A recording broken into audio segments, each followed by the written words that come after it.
Forget reboots. What if we saw movies through this character's eyes? Final Destination from Death's perspective. I imagine it would just be skeleton hands setting up deadly Rube Goldberg machines with some classical music in the back. Groundhog Day, a day in the life of Ned Ryerson. Mean Girls, as told by the girl who doesn't even go there. Forrest Gump, told from Lieutenant Dan's perspective, could really be good focusing on his training when getting sent from Vietnam and being in charge of an idiot. Then the struggles of a soldier returning from the war and the way the VA treated him, just for him to reunite with that same idiot who saved his life. The Princess and the Frog. We got Maleficent out of Sleeping Beauty, so where the frick is Dr. Facilier's backstory? He had a debt with literal demons and nobody seems to give a crap. The Game, starring Michael Douglas. I want to see it from Consumer Recreation Services' point of view. I want to see how they manage all of the actors and situations to make sure everything goes the way they want. Okay, I'm getting some responses, and to answer them, yes, I know of Cabin in the Woods. My issue with Cabin in the Woods is that those people didn't know beforehand what might or what was going to happen. Michael Douglas's character knew about the organization and how Sean Penn's character talked about the experience. Also, it's in the woods. The Game was done in San Francisco, so if this movie was done, you could show different point of views of San Francisco, like the Golden Gate Bridge, and different areas of San Fran that these actors live in. Also, in The Truman Show, Truman grew up in front of the cameras in a fictional town. Michael Douglas's character does neither. Sir David Attenborough's Jaws. Well, you're stretching the formula a little far here, but yes, I too would love to see the live commentary in the final showdown. And yet, it is here that the tables turn. The human, resourceful as ever, wields not tooth nor claw, but technology. A pressurized tank, lodged within the predator's mighty jaws, becomes its undoing. With a single, well-aimed shot, the balance of power shifts. How about Cloverfield from the view of a professional camera crew? This question instantly made me think of Cloverfield, but not for that reason. I remember when it came out, people noticed that there was someone else with a camera on the bridge scene, and it became a popular idea that they could do a sequel from that group's perspective. This is what makes Cobra Kai so damn good. I would think Aliens from Newt's perspective would be pretty substantial. How a girl survived all of that and the loss of her family alone on a foreign planet. And to clarify, it would essentially be the story of Newt living on Hadley's Hope. Some background with her and her family to the point that her parents get face-hugged. Also how the aliens slaughtered the colony, how Newt survived in the air ducts, and what she lived through while ending with Ripley finding her and bringing her back to the Marine Operations Base. It would be set as a claustrophobic horror movie. With a good script, this movie could easily do $300 million, in my opinion. Well, this wasn't technically my idea or suggestion because Orson Scott Card already did it, but he wrote Ender's Game a second time from Bean's point of view and called the story Ender's Shadow. I came here with the same suggestion. Ender's Shadow offers so much detail in a story you thought was already complete. Fantastic work by Orson Scott Card, along with the rest of the Ender's Saga novels.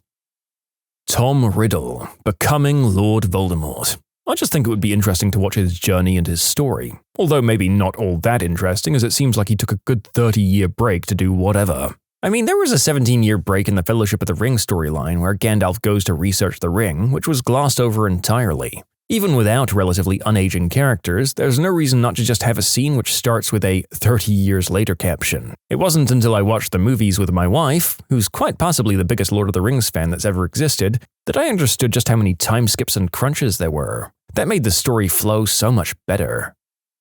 Groundhog Day from everyone else's perspective on the last day or repeat. Just a movie about a small town and some weather guy who shows up at random points in people's day to make their lives better for no apparent reason.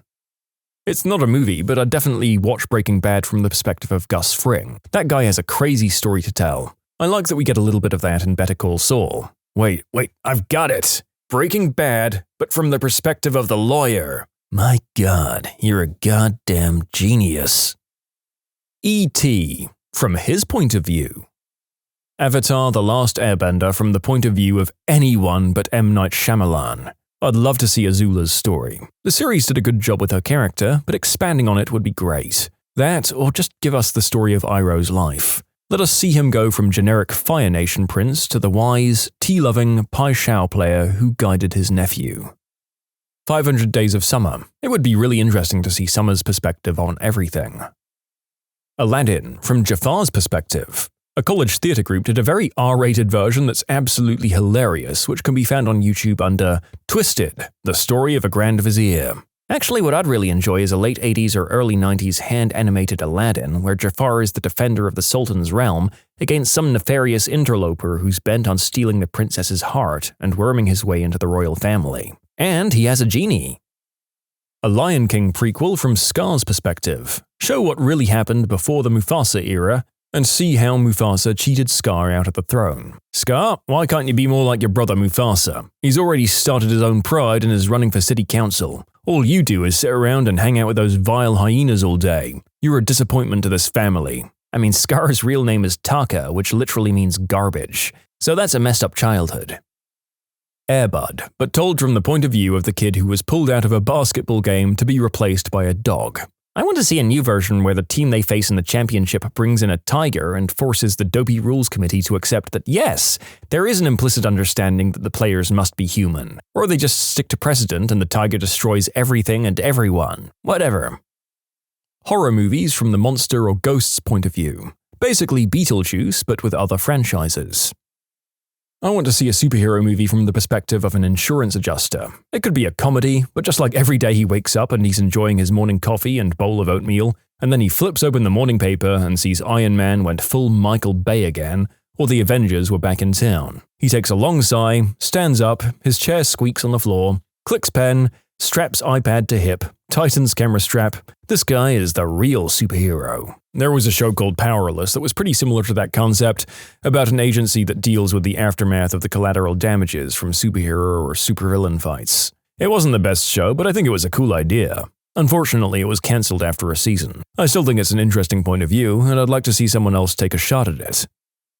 Robin Hood from the Sheriff of Nottingham's perspective. It'd be great to watch a movie about a medieval cop trying to catch a highwayman. Apparently, the Russell Crowe Robin Hood was supposed to be this. However, Ridley Scott rewrote the script. The narrator will always be thankful to Ridley Scott for his contribution to cinema, especially sci-fi. But my god, it is increasingly feeling like there should be some kind of class action lawsuit by all historians or historical film enthusiasts to just keep him away from this particular genre. I was already incensed after his last few entries, but Napoleon was just a big middle finger to anyone who likes even a little authenticity in their historical epics. An alien invasion movie told strictly from the aliens' perspective, complete with their confusion about why the humans are responding the way they are. It would make sense to us, but would take the narrative form of a mystery for them. It could be a clever way to illustrate cultural misunderstanding. An example could be, let's show them we're friendly by revealing all of our weapons to demonstrate we aren't hiding anything, which the humans would take as a threat. I always liked that about the Borg on Star Trek. They genuinely thought they were helping the people they were conquering. A villain is scarier when it thinks it's doing the right thing. That's how the Minbari War starts on Babylon 5. The Minbari, a race of aliens, approach the human fleet with all of their weapons raised and engaged, so the humans preemptively fire on them. Turns out, to the Minbari, raising all of your weapons is a show of respect, like, we think you're a worthy enough opponent that we should come prepared. To not raise your weapons would be a huge sign of disrespect. Forrest Gump from Jenny's perspective. I mean, that would be a dark and messed up movie. Who'd play her father? And it'd be even worse running into Forrest every few years and he's happy and loving. Or that random time he comes into her car to punch that boyfriend of hers. Charlie and the Chocolate Factory from Willy Wonka's point of view. I want to hear his wicked thoughts. Shawshank Redemption told from the warden's point of view. I don't know, maybe that's too dark of a story. I want a movie and a book called Neville Longbottom and the Sword of Gryffindor, about life in the school while the big three were wandering around in the woods. This isn't exactly what you described, but there's a fantastic play called Puffs that covers all 7 years of Harry's time at Hogwarts from the perspective of Hufflepuff students. I was thinking Draco Malfoy myself. I think he's a more interesting and deep character than seeing him through Harry's eyes gives him credit for, especially in the last 2 books. The Princess Bride from Humperdinck's point of view, or Inigo Montoya, from childhood to finding the six-fingered man to what he does after.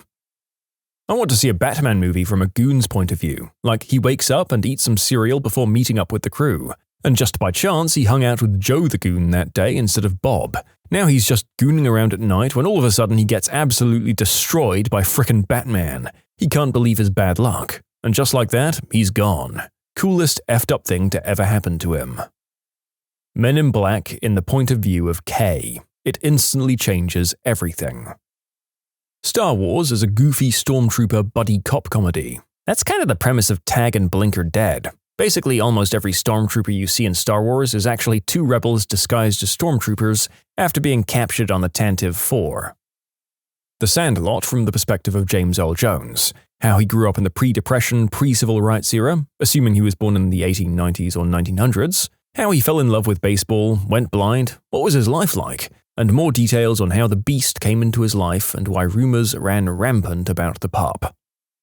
You can submit your own stories to be featured here on the channel. The story submission link is in the description below. Don't forget to subscribe to Am I the Genius?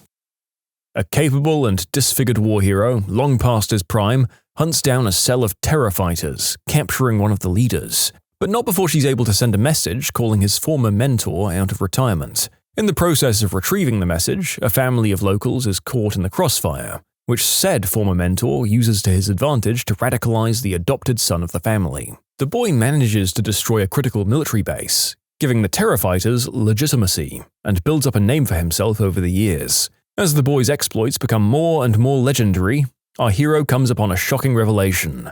The boy is his own son, hidden away by his former mentor. He tries and fails to convince his son to join him, but the son rejects him, forcing him to choose between his honor and his family. Star Wars would be frickin' wild. A Batman movie from Alfred's point of view. Oh, there goes Master Wayne in his furry suit, off to beat up a clown for the millionth time for closure instead of going to therapy. RoboCop, the Clarence Boudica story. I'm 100% serious. A Breaking Bad story about a regular man who got driven to violence and a life of crime in order to make it in old Detroit. It would make a good movie. Rambo First Blood is about the struggle of an honest sheriff trying to stop a sociopath from creating chaos and death in his hometown. How about Joker, but from the perspective of that kid whose parents were killed at the end of the movie? Raiders of the Lost Ark. The Germans explain why this ineffectual American tried to interfere with their efforts to unleash the power of God. Just explaining why the villain did what the villain did without the vague bullcrap of to get power or to become all-powerful. Like Black Panther gave a legit motivation to Killmonger, that this resource-rich, secret African nation exists even back in the day of the Atlantic slave trade, and they never even lifted a finger to defend their fellow Africans. Wakanda is pretty messed up. No one's the villain from their own perspective, so why does the villain think they're the good guys? Any rom-com told from the perspective of the hard-working businessman whose fiancée left him for the ruggedly handsome guy from her hometown. It could be quite good if there was a twist in the journey where it's just him coming to terms with the fact that this was outside his control and then finding the right partner, rather than turning into some sort of revenge story. The incels and nice guys of the world don't need any more affirmation in mainstream cinema. Scrubs, but from Cox's point of view. I'd also take the janitor, to be honest. The Shining, employing the perspective of Tony, the imaginary friend of Danny, focusing on how Tony reckons the situation start to finish from inside of Danny. How about the life of Brian from the perspective of Jesus? Harry Potter as told from the viewpoint of a random Hufflepuff of the same age. My first year at Hogwarts, Harry Potter and his idiot friends broke every rule, and so the headmaster gave them all the points to make us last in the House Cup. My second year at Hogwarts, Harry Potter starts talking to snakes, and all of a sudden a big snake tried to murder my friends. My third year at Hogwarts, Dumbledore made us sleep on the floor like live bait because somebody was trying to kill Harry Potter.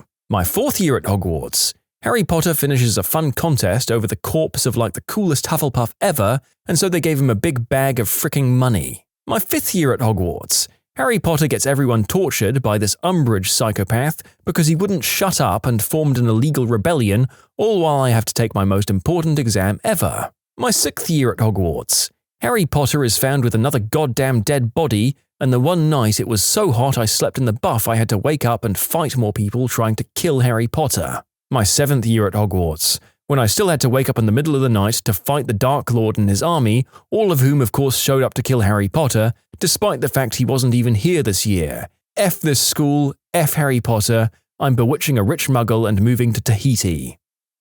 Semi-related, I didn't believe in this concept being worth a whole redo until I read Ender's Game and Ender's Shadow. It's cool going over the same base material but adding a whole second perspective and explanation for things that might not have made sense from the original. Dark Knight, but just follow the Joker at all times. Star Wars, only told from Vader's perspective. The Fifth Element from Rudy Rod's perspective. And The Sandlot, from the cool kid's view. Harry Potter from Voldemort's perspective. Give me that dark magic. I'd like it from multiple characters' perspectives. Ron, Hermione, Draco, Snape, Dumbledore, Neville. They've all got stories to tell and sometimes different versions of the same story. So much is left open to interpretation because Harry either didn't see it or didn't notice.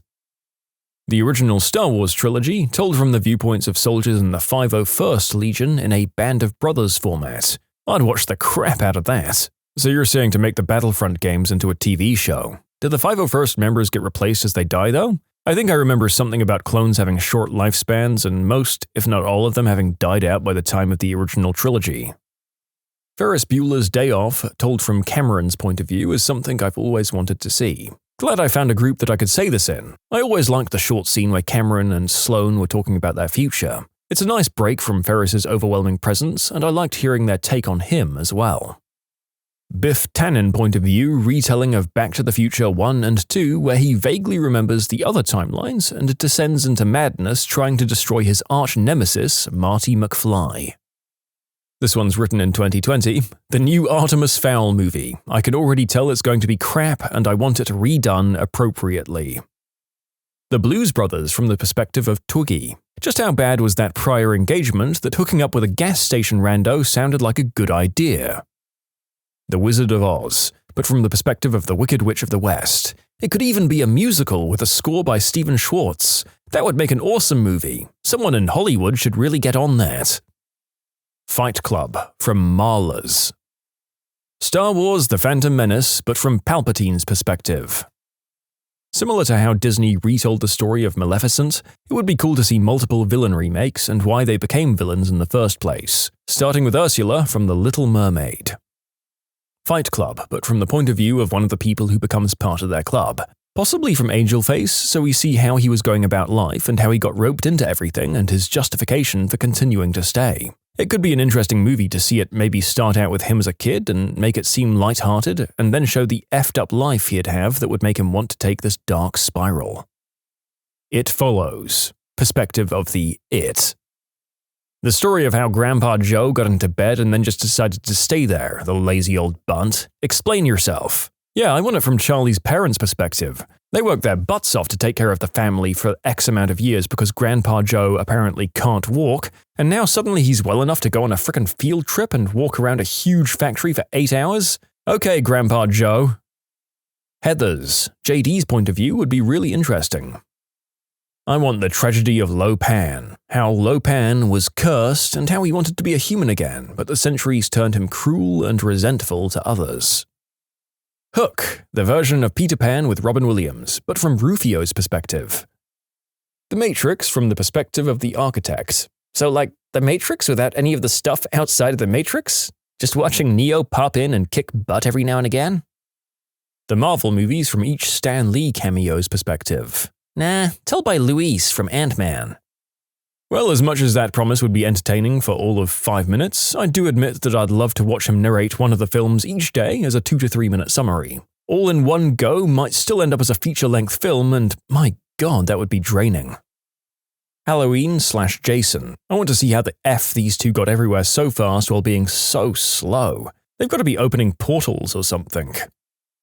The Truman Show, from Sylvia's point of view, would be an interesting film. Should be an actor playing a role that would drive a person mad. 24/7 acting, even if at one point she did love Truman, and she would have grown to despise him, since most people hate their jobs. It could even show the attempts made at escaping, but once you're an actor, that's your life. Like honestly, what would make it worth it to be a captive, basically? Fake family and friends repeating words from an improv script. You'd have to go nuts. Maybe even show a love affair with his best friend, and the happy ending of him escaping and freeing everyone, faking the life. Would watch a lot. I want to see the kick-butt Nick Fury movie that's lurking in the background of Captain America: The Winter Soldier. The Bee movie, following Ken and his experience of losing his girl to a bee. Deadpool 1 from the cab driver's perspective. The Big Lebowski from either Walter or Donnie's point of view could be pretty interesting. Jaws from the shark's point of view. They hunted him down and blew him up because he was hungry. You can't tell me that shark was just hungry. He had a bloodlust for those 3 men on the boat in particular. I always thought a Superman's opponent's perspective would be amazing. You barely see Superman the whole movie, yet you can just feel this inevitability. You just see a blue-red blur, and in a blink, everything is finished. The sheer difficulty of overcoming something too powerful and unstoppable. The unfairness of him being on Earth. It could be done really well. Maybe if we had an awesome Lex Luthor. Maybe. Titanic. 2 hours of an iceberg floating peacefully in the water until we see a ship approach, crash, and sink. All in real time, of course. Mulan, but from Shang's point of view. His bisexual awakening. Castaway. Inception, but from the perspective of someone who's only dreaming. Eternal Sunshine of the Spotless Mind, but Clementine's procedure. The Simpsons from Ned Flanders' perspective. A prequel series from Grandpa's perspective could also be good. I love the premise of showing the stories from the view of the bad guy. Gregory Maguire does this well with his books like Wicked, Confessions of an Ugly Stepsister, and a few others. What do you miss about being young? No daily body aches or pain. My childhood house was on a huge hill. I used to stand on the top of the hill in my snowsuit and just jump. Anything over 8 inches of snow, I would just slide all the way down. I think about this often, especially as time keeps turning.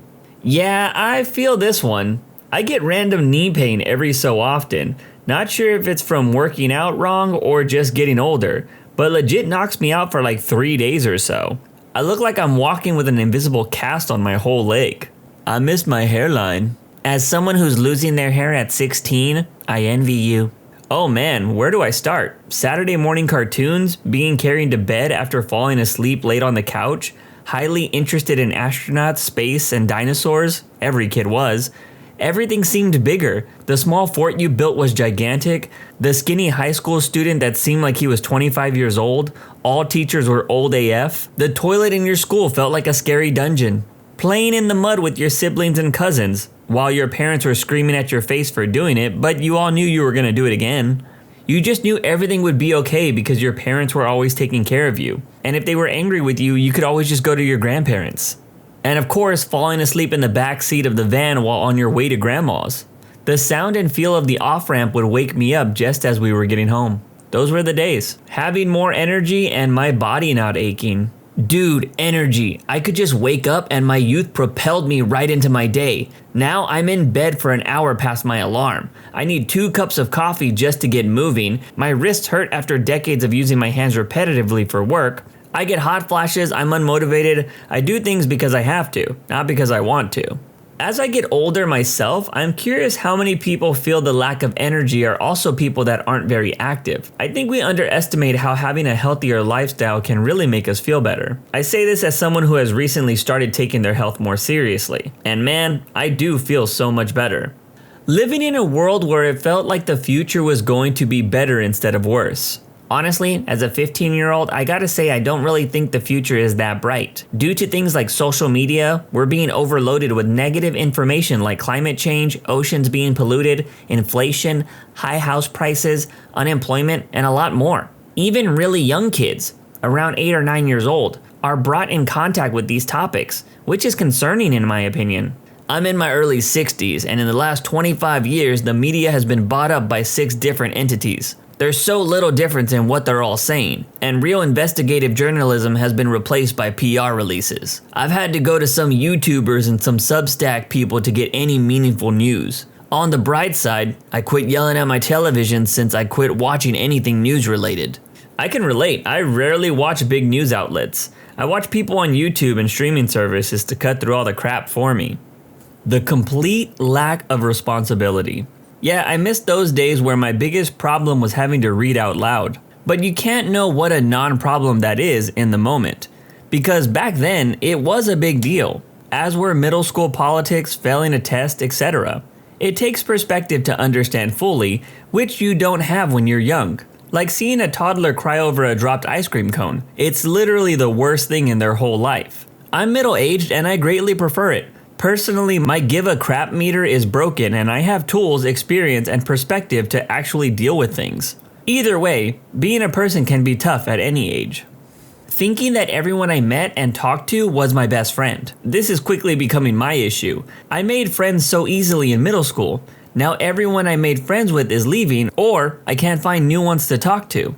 If you need help with this, I would say join online communities if you can. Play video games with people online, or just try to do something new that involves people. This is the honest truth, but some of my best friends are people that I didn't grow up with and I met online. And yes, if you're curious, I have met them in real life. Not having to work. Oh man, what I would give to have 2 months off a year again. Being able to slam half a buffalo chicken style pizza with no consequences. Half? I know, what a lightweight. I miss the optimism and promise of a brighter future. Nowadays, it's all about holding on to what I have. Brain plasticity. It was so easy to quickly learn large amounts of information in my teens and early 20s. Now I'm almost 40, my learning capacity has slowed down significantly. I'm in my 40s. One thing that I've done and I still keep on doing is studying. It's like working out. So in my younger years, I had a very broad range in IT, from storage, servers, networks, OS, etc. So I've been studying that every year, 1 to 3 subjects. This year it was firewalls, I got certified, OS also got certified, and now about to do project management. Last year was a different OS only. Year before that was storage. Anyhow, you get the idea. I got 4 kids too, so it's a hard challenge. The takeaway is to never give yourself a break. Once you get stagnant, it's hard to come back. Since you are almost in your 40s, I suggest you take something easy to start and continue. I'm also a proponent of lifelong learning. I completed a degree in programming and web development during the pandemic, and I'm also planning on going back to school within the next 3 years to start working towards a series of degrees in entomology. I just accepted a job offer from a company that is willing to train me to do software testing and technical writing. It just sucks knowing that my next venture into graduate school won't be with the brain I had during my first PhD program, or even the one I had 5 years ago. I can still synthesize information just fine, but my capacity to learn information quickly and retain it just isn't as vast as it was when I was younger. It just now takes longer and requires more repetition to learn the same amount of information. It's 4 things for me: collagen, energy, motivation, and not feeling like time is running out. To be honest, time running out is the biggest thing I think about, and this is because I constantly compare it to things I want to do. For example, if I want to write a manga and get it turned into an anime someday, I heard that it can take up to 2 to 5 years to make 1 season of an anime. So that means I should have started selling a successful manga years ago. Boredom. Before Apple put computer interfaces in our pockets, phones were mostly just phones. Boredom was common and also led to a lot of new experiences and serendipity. The lack of experiential context, aka not being jaded AF, and this innate desire to just use my body for things. I used to have an inner drive that needed to be expanded, or I felt like I was going crazy. My innate desire is now attuned to relaxation instead. Mine's simple: my parents. Oof, I relate. I miss ya, Grandpa. Getting rock throbbing, well, you know, if you're a guy. Mostly a working pancreas. I'm 30, but being skinnier and my skin. Seeing aging on my face is hard to deal with. I also miss my old melons. I feel like mentally and life-wise I'm in a much better place now than I ever was. I just miss my physical youth.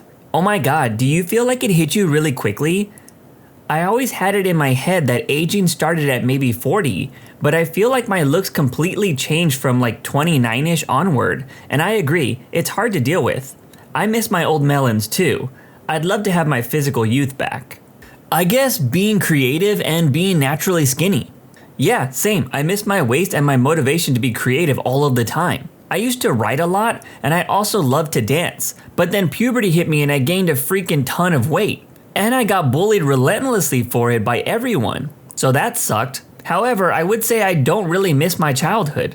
I now have more freedom in decision making, and I don't have to go to the loud, overstimulating family or friend meetings anymore. Wait a minute. This person said they stopped dancing and writing because puberty and gaining weight?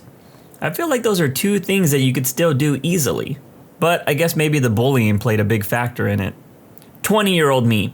I work at 7 a.m., so if I stop drinking at 6 a.m., I'll be good to go. Me now. How dare you suggest starting a movie at 8 p.m.?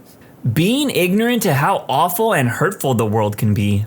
I guess I'm lucky. I'm 36 and I don't miss a damn thing. I'm better off physically, mentally, and financially than I've ever been. Beautiful wife and family. Self-employed. Life is good. Same here. Almost 10 years older than you, and I'm better, fitter, smarter, richer, happier than I've ever been. My friendships, career, marriage, body, and wallet are all much better at this age. No, I don't look 23, but that's okay. Preferably even. I find that people who are convinced that you get fat, frumpy, lonely, isolated, and achy at age XYZ are living in ways that reinforce that mindset. Yeah, I would have to agree with that last statement. I personally know a lot of people that have the ability to better their lives, but choose not to. And they often end up grumpy. That full-fledged confidence I had in myself. I was 100% sure that I knew absolutely everything and acted accordingly.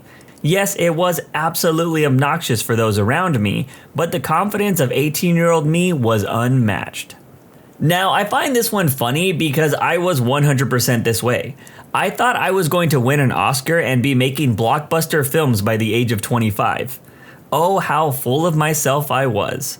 I still want to do those things, but I'm a bit more realistic on how hard it is to get to that point. Also, being a content creator, I have some younger viewers that think like this now, and it's funny to see that confidence, or better, ignorance, knowing that I was once the same way.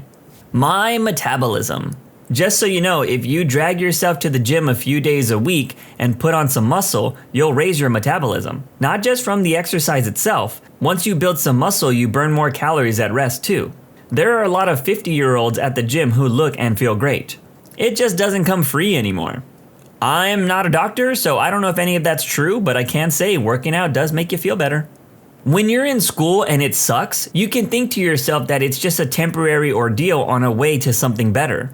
And there's a sort of general idea of the path you're on. When you're in a crappy job, you can quit and look for another crappy job, but there's nothing other than jobs that you're heading towards for the next half century or so. Even if you're in a good job, sooner or later, you just get more stuff piled on you until it becomes a bad job, at least in my experience. I agree and disagree with this. I did have a super chill job before becoming a content creator, but over time it beat me down and it made me question what I was doing with my life. Nothing is more motivating, in my opinion at least, than seeing the years fly by and seeing that you aren't any closer to your goals. It'll make you reevaluate your life and desires. As for the getting a good job or sooner or later it'll become a bad job, I don't think I agree with that. I really enjoy my current job over any other job that I've had. And if there's things I don't like about it, I try to find ways to improve it. I don't know, if I'm still doing this in a few years, maybe I'll think differently, but right now, I think it's pretty awesome. Waking up and knowing that I could realistically end up doing something completely unexpected that night. I could end up at a concert, some crazy road trip, a festival we just discovered, etc. That and the music. Life is so boring now. I technically still do all the fun stuff I used to, but after 2020, I'm just super anxious about everything. The simplicity of life. When I was a kid, a perfect day kind of looked like this. Wake up when I want, spend the morning at either the library or the comic store, go home for lunch, head out with some buddies to get up to no good for a few hours, head home for dinner, read some books/comics I picked up earlier that day, then finish the day with a gaming session on the console. I didn't know any better. That was just life. Now, if I have a day like that, I need to plan ahead like 2 weeks in advance. Clear my entire schedule, turn off my phone for the day, make sure all the meals are prepped ahead of time, or go out to a fast food joint. And then I can have a day that kind of resembles that. I need to put in the mental energy and planning just to have a real day off. And I don't have kids, so I get to do that every once in a while. If I did have kids, I would never have a day off. That's a 24/7 job. I can't even imagine it. The idea of stressing out and planning my whole day off is counterintuitive to the concept of it. But if I don't do it that way, it's not gonna happen. You know, I can totally relate to this. I am a workaholic, it feels like, and if I do have a day off where I'm not working the job that actually pays me money, I'm still doing something along the lines of like writing for a comic book or trying to write a short film or just streaming. I can't really remember the last day I just had a day off to do nothing. It definitely needs to be planned. The ability to enjoy things without thinking about the inner workings of things. Nowadays, it's hard to really enjoy anything without thinking about the people behind it, the corners they cut, the agenda they're trying to push, etc. It's really hard to innocently enjoy anything anymore the older I get because the mythicism of everything kind of fades away in the understanding that someone is behind this, and it sucks. Knees. Honestly though, I'm 33 and I'm now in the washed up athlete bucket. I miss the days where I could go ham and wake up the next day feel like nothing happened. Sleeping. Years of shift work and being emergency response for stuff has left me with the inability to sleep properly. My woman says the butterfly in my spirit animal has given up because of how lightly I sleep and how instantly I'm ready for action if disturbed. It's a real bastard. Not much, truthfully. I'm a better person now overall, in better shape, figured out school, and I'm married with 2 wonderful kids. My hobbies are still there, but now I get to share them. Okay, maybe I miss my old Saturday morning cartoons. Looking at you, Reboot and Beast Wars. Dude, I tried watching Beast Wars as an adult, and I couldn't get past the cringe dialogue in the first few episodes. I remember loving that show as a kid, but it's so dated now and I don't want to try watching it again and ruin any of the nostalgia I have left. Saturday morning cartoons were dope though, definitely programmed us to look forward to the weekends. I am so glad that somebody mentioned the show Reboot, because for anybody that doesn't know, basically it was like a 3D cartoon. But the craziest thing about Reboot was the ending was in the name of the show. Spoiler alert for a show that's over 20 years old, but the finale of the show has all the characters die because the computer they're in gets rebooted. Thinking about that as I got older, I was just like, dude, that was pretty morbid for a kid's show. Wild stuff. Perfect eyesight. As someone who got glasses during the pandemic, because I thought it was a product of panic attacks, I will say the clarity that I have with them on is insane. Really made me feel my age for that moment. Absolutely not giving a flying crap about playing video games all day, every day for weeks. And with the boys. Nowadays, me and the boys are busy with work, and when it's not work, it's our romantic partners. Haven't gamed with the boys for more than an afternoon in years. Being able to make friends because, hey, we're similar ages. Even in my 20s, I would go out into a different city and just blend in and party with a gang of similar age strangers. No problem. The joy of Pokemon. I mean, now at 29, I still play Pokemon, but I have vivid and joyful memories of playing Pokemon Yellow in the car coming home from my grandparents on my Game Boy. The streetlights kept me being able to play the game. The feeling of pure happiness when I got by myself, through the forest on my way to challenge Brock. Dude, same. I feel this completely as I am a similar age to you. Pokemon Go was also so good a few years back. Lack of worries. I miss the days when my worry was if my crush was going to notice me that day. Now I worry about having enough money to one day buy a house and support future kids. Having time to clean my house, eating healthy to avoid health issues, doing well in my career, while maintaining friendships. It's not necessarily what I miss about being young, but as a kid, I always wished that I was 16, 18, 21, pivotal ages in a person's life. But now that I've been all of those ages, I'd give up so much to go back 10 years where life was just innocent. 2 big reasons or timelines. Being under 13. I really miss how simple life was. Nothing but playing video games, hanging out with friends, going fishing, and playing in the woods. Just good old-fashioned kid stuff. Every day was a little adventure. After 13 and on through college, life definitely wasn't as simple, but you still have your whole life ahead of you to look forward to. The possibilities for future are limitless. Now at 37, I look at life as being middle-aged. I live a great life, but I definitely long for my youth. Our parents are facing their morality, and I look at life as being closer to the end than the beginning now. It sounds morbid, but it's the reality of things. My friends are fat, bald, or both. People have been married and divorced, including myself. People have died, pets have died, and we move on. Life just doesn't have the magic it did when we were young, and there isn't a nostalgia rabbit hole satisfying enough to truly take me back. Well, damn. Now I'm depressed. Why not end the video talking about what I miss about being young? I heard a lot of people talking about their looks and how they feel physically. I have to say, I don't mind the way I look right now. My mustache actually looks pretty great compared to when I was younger, and my hairstyle has definitely improved. If I eat healthy and work out regularly, I feel pretty great. But I think the one thing I really miss about being young was the simplicity of everything. You never had to defend why you liked something or why you thought something was the best thing ever. You didn't have a million questions on why your crush didn't like you. It was because she didn't like you or think you were cute enough. Simple as that. Whereas today, you end up asking yourself, did they not find me attractive? Was it because they didn't like my job or where I live? Was it my laugh? Maybe she didn't like the way I dressed. Maybe it was because I said something that she didn't agree with.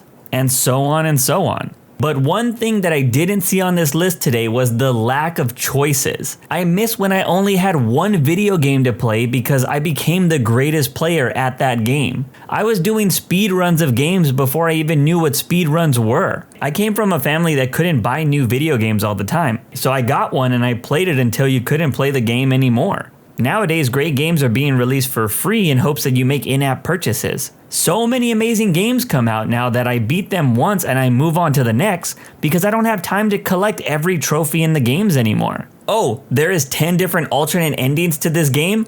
I guess I'll watch the other 9 on YouTube. There used to be this thrill that came with playing the same game over and over again. Now that is definitely something that I wish I could experience again.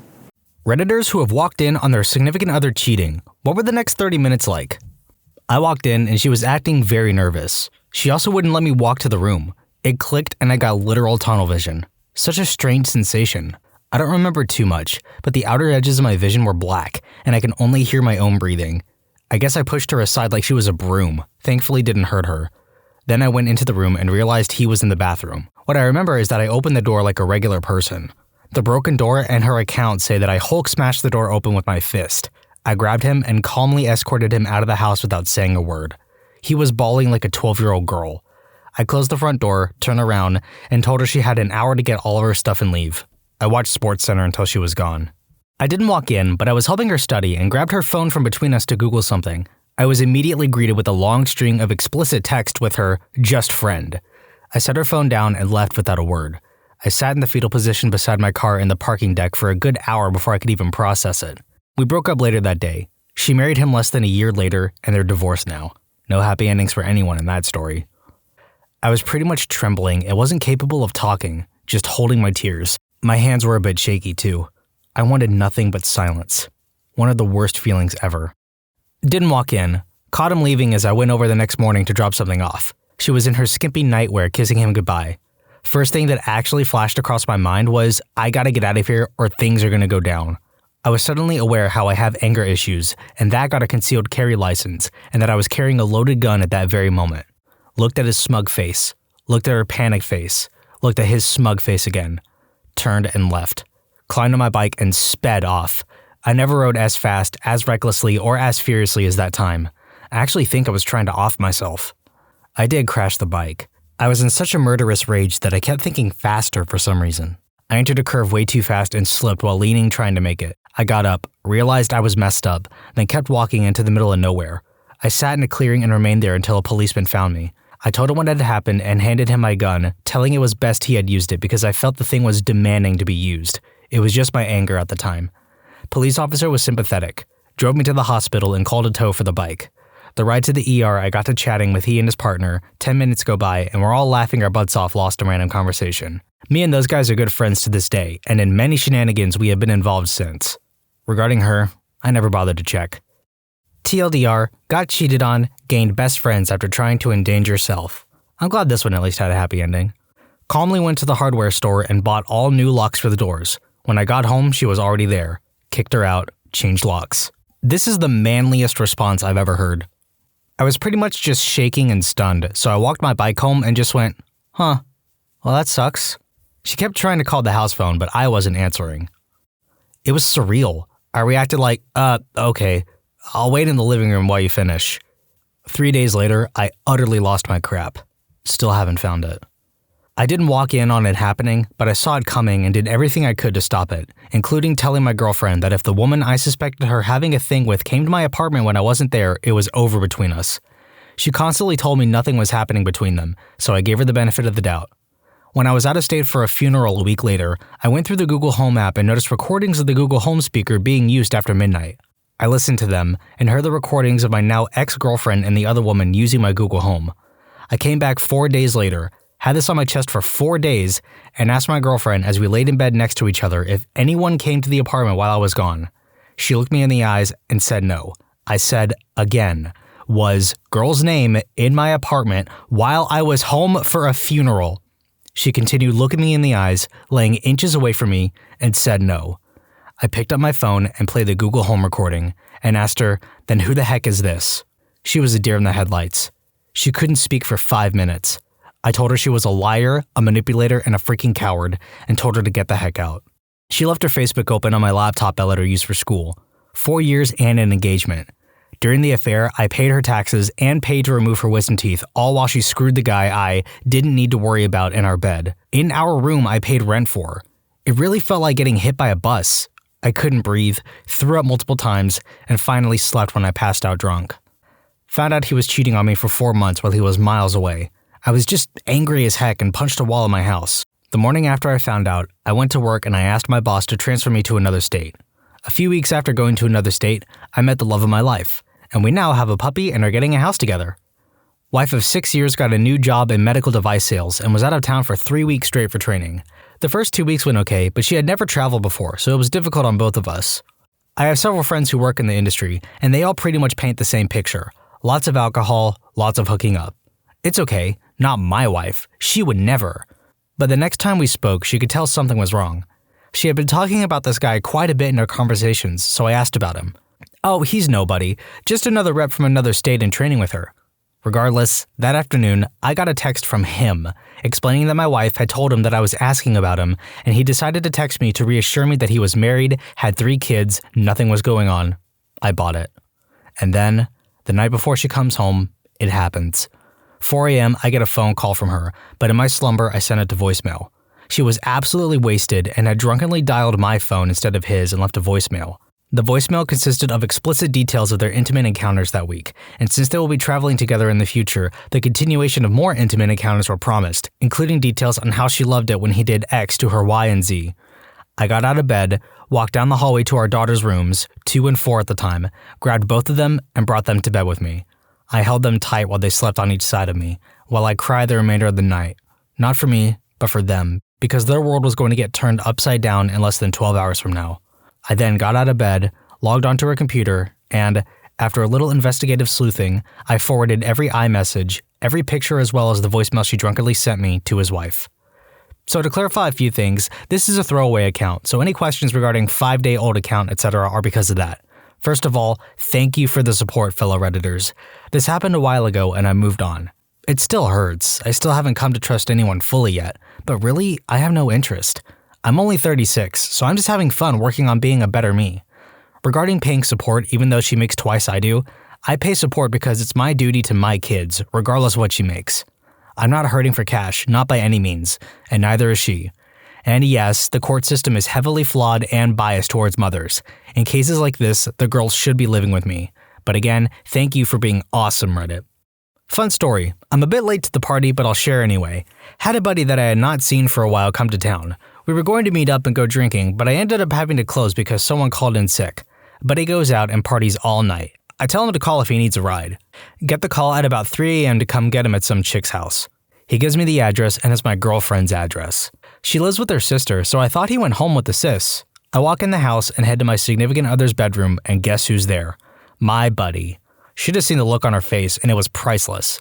Buddy asks what's going on. I tell him, let's go, and tell her to kindly screw off. She's crying, and Buddy is starting to get the picture. Tell him she was my friend of about 5 months. He feels terrible and is apologizing profusely. I tell Home we're even if he buys me breakfast. So we go get breakfast. I look at it as he did me a favor, nothing to feel bad about. TLDR, call my buddy diddling my girlfriend, made him buy me breakfast. I can't help but laugh at this one because there are a lot of factors that I don't really know about, but it makes so much sense to have this kind of attitude after finding out about this. If she had did this to you, screw her. No reason to keep her around. She was doing him a favor. She was telling him straight up that she didn't think he was worth it. And honestly, she isn't worth it. Massive W to this man. Went on a brunch date after staying the night at her place. Some Irish dude was flirting with her while we ate and drank. I got up to take a dump and smoke a cig. I'm halfway through my smoke when she walked out the door holding hands with the dude from the bar. I wasn't even mad. Even waved as she left. I calmly sent a text saying we were done, which she didn't respond to until the next day. Apparently, I was overreacting, according to her. I laughed, hung up on her, then left to join my friends on the week-long camping trip we had planned. Again, more responses from the dudes that are nothing short of based. I love this. Kinda late to the party, but here's my story. Was with my girlfriend for 3.5 years. She spent a weekend with her friend. I trusted her because at the time it was my longest relationship and I didn't have a reason not to trust her. I didn't walk in on her, but one day she mentioned how she wanted to go see him again. The next morning I said, "Hey, can I use your phone to call my dad? Mine is messing up." I went through her messages and he said, "I loved the way you blew me," along with a bunch of other stuff. I walked back in the room, woke her up and said, "We're done." I felt crappy at first for going through her phone because it was wrong, then went to my best friend's house and got drunk and played video games. It was actually a pretty fun day after that. My ex before that cheated on me with the roommate we had move in with us. I was downstairs watching TV and heard them in the bedroom. I knocked on the door and she pretty much told me to screw off. I moved out the same day into my friend's place. Got drunk and played video games. Every girlfriend I've ever had has cheated on me. Video games haven't though. Not quite the ask, of course, but similar. My ex always stayed up way later than me because of his shift patterns, so I'd gone to bed around midnight and he was up watching TV. For whatever reason, I couldn't sleep well that night and was in and out for a couple of hours. About 2 a.m., I hear the bedroom door slowly open and I'm about to ask him if he's coming to bed when I realize he's just standing there in the doorway. I'm guessing he couldn't see that I was awake in the darkness. Then, he inches the door shut so it doesn't make a noise. I hear him put on his shoes and the front door slowly, carefully open and close. He came back around 4 a.m. to me sitting on the sofa and just about crapped his pants that I was awake. I just knew, and his reaction confirmed it. We broke up that night, but he was never brave enough to admit to that occasion of cheating or the dozens more that came before it. That I had to find out from others. Then, because we just signed a tenancy agreement, I had to live with him for almost a full year. Best year ever. This was so long ago that it is almost funny to think about because it made me a better person. I truly believe that. In college, scumbag boyfriend's ex-girlfriend was in town and we were all at a party together. They were from the same hometown and had a lot of mutual friends. I got too drunk and left. He told me he was staying and would come over in an hour. I had a lot of friends there too who were keeping an eye out. I got home and immediately got a call from a friend that they snuck off together to his apartment. We lived in the same complex, so it was about a 4-minute walk away. I sprinted back to his place, my best friend sprinting after me, walked into his room to see them, best friend runs in and punches the girl in the face. All pretty much a blur after that. Some yelling, crying, punching a wall, then just went home and cried a bunch. About 10 years later, wouldn't trade it for anything. Sobering experience and made me stronger. Unfortunately, this user paints a less exciting picture. It was like time stopped, like in a Wes Anderson movie. Everything was slow motion. He was passed out naked in his bed with some chick who told me to close the door. His housemate was rambling something frantically in front of me, but I was not there. I remember getting into the car and driving to a park, sitting in the driver's seat until I burst into tears. It was incredibly disassociated. It broke my heart, but I wasn't conscious when it happened. I related to a deep cut. There's a few moments of nothing until the blood starts to pour out uncontrollably and the excruciating pain starts. Not the crazy story others have, but went to visit her on my lunch break while she was visiting her family. I was in high school at the time and we had been dating for almost a year, so it might inform the story later. Her mother informs me she's at a friend's house up the street, so I go and check. It's the guy I've suspected for a while, and I ask if she's there. She answers the door in a skimpy tank top and short shorts and immediately starts crying when she sees me. I walk away, not even being bothered to care at this point since it has been building for like 3 months. She follows, crying, telling me it isn't what it looks like, and at one point falls down onto the grass. I walk to my car and tell her she has 1 hour to drop off everything my family has let her use/given her before she will vacate her stuff from my house, and I drive home. She shows up, gives over everything including car keys, house key, and other items. I was basically supporting her, distancing herself from them. She leaves and I take the rest of the day off in a haze. That's about the end. I am kind of a distant person in general, so the emotional part wasn't the biggest issue until it hit later in the day. This is a little confusing due to how many people are involved. I'll try to make it easy. So I wasn't the one that walked in on them. It was the drummer of my band. He was living with the guy my girlfriend cheated on me with. He, drummer, called me and told me, then said, "I'm on my way to your apartment to pack up your stuff." I contacted my mom and told her I need to move back home for a little bit. She was more than happy. She hated my girlfriend, so while my GF was still sleeping in bed with her screw buddy, I was home packing up everything.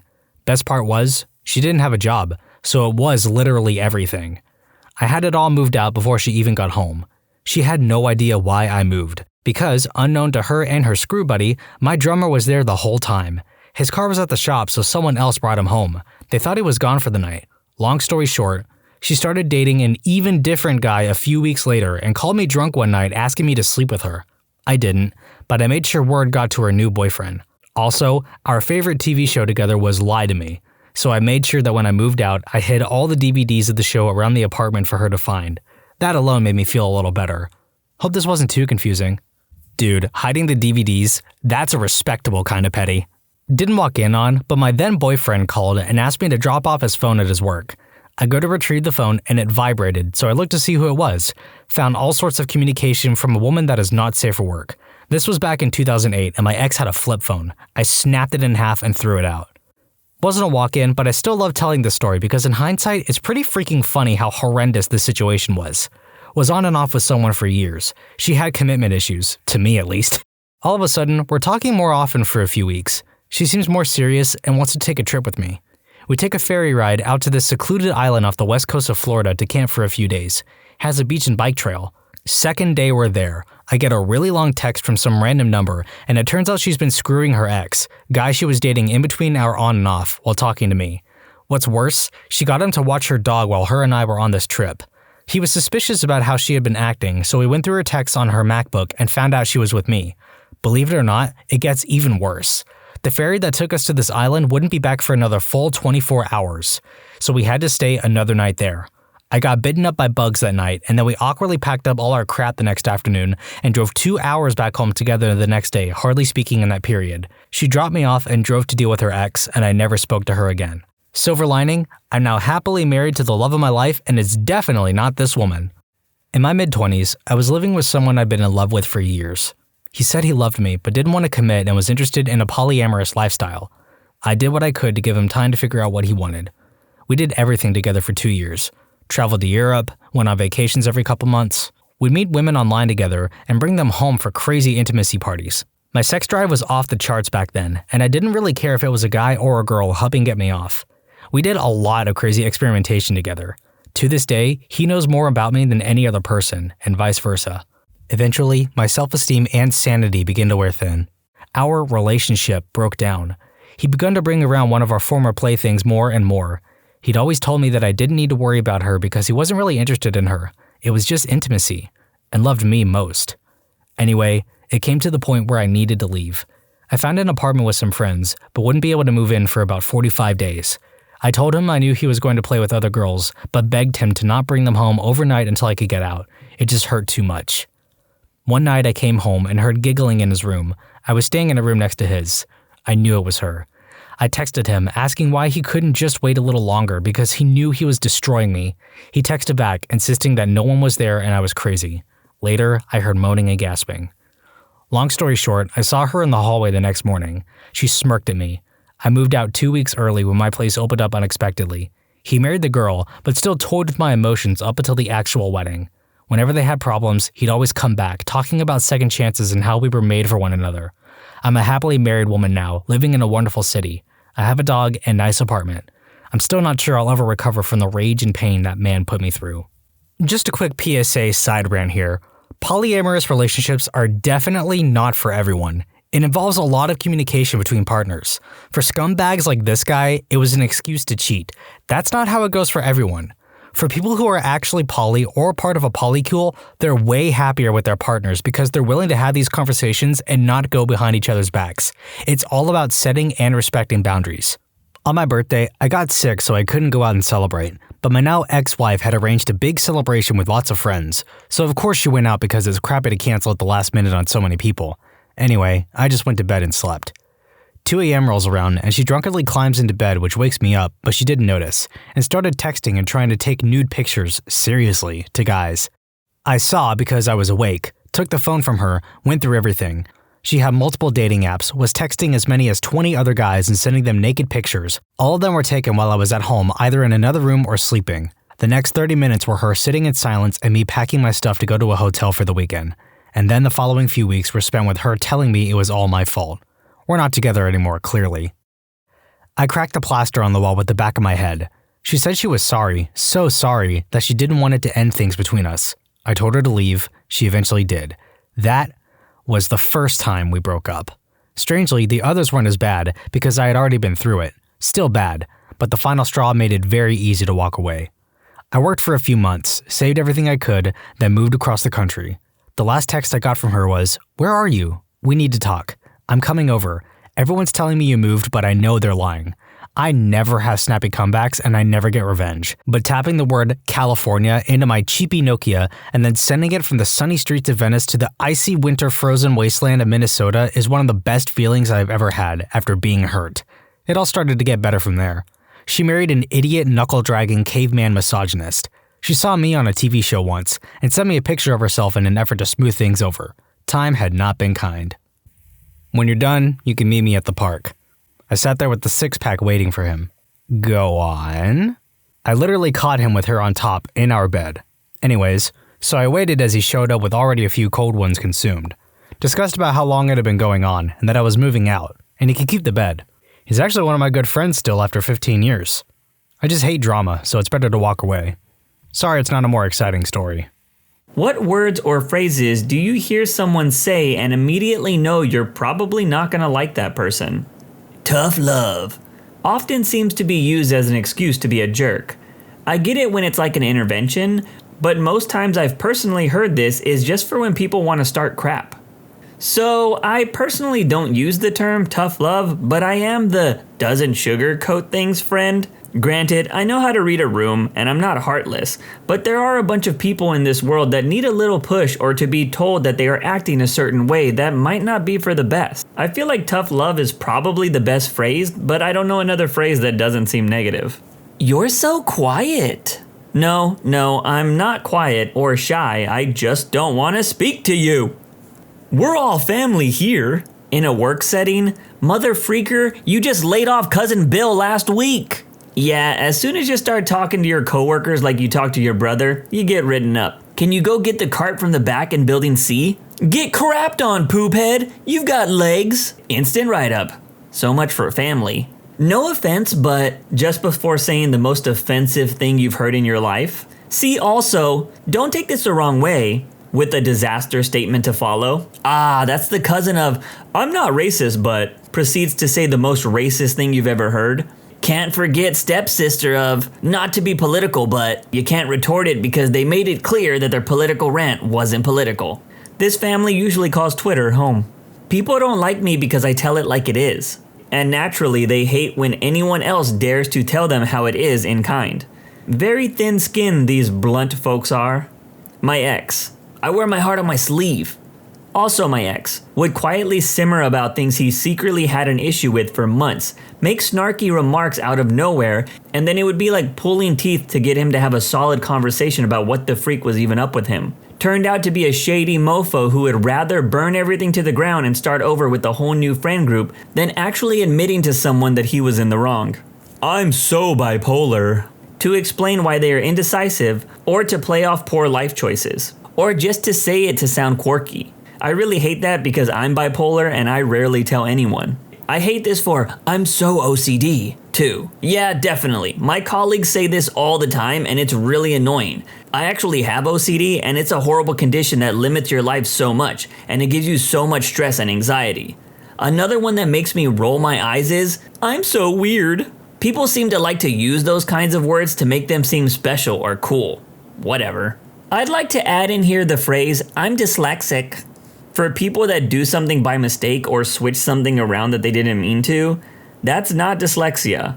You just messed up. Call me when you have to proofread a tweet or text message a million times and the moment you hit send, you notice mistakes. I'm bipolar and I hate it when people use it as a badge of quirkiness. Nobody brags about climbing the walls at 3 a.m. Nobody should aspire to burning their life down. Nobody can throw away every relationship, career, education, and think it's something to be proud of. Because of these people, my own tendencies get blown off and not taken seriously. I'm so glad I found medication that works. I hate the way I used to be. Absolutely hate it. One of my best friends is bipolar. I was roommates with the guy for 3 years. Regular people simply don't know crap about how significant the ups and downs are. And they usually aren't mentally prepared when I start giving examples of the crazy crap I put up with. Some of them immediately question how I put up with him or why I didn't bail. He and I are still besties, and I love telling all those idiot normies that they simply aren't as strong for their friends as they think they are. I'm super happy that you've got a decent medication plan.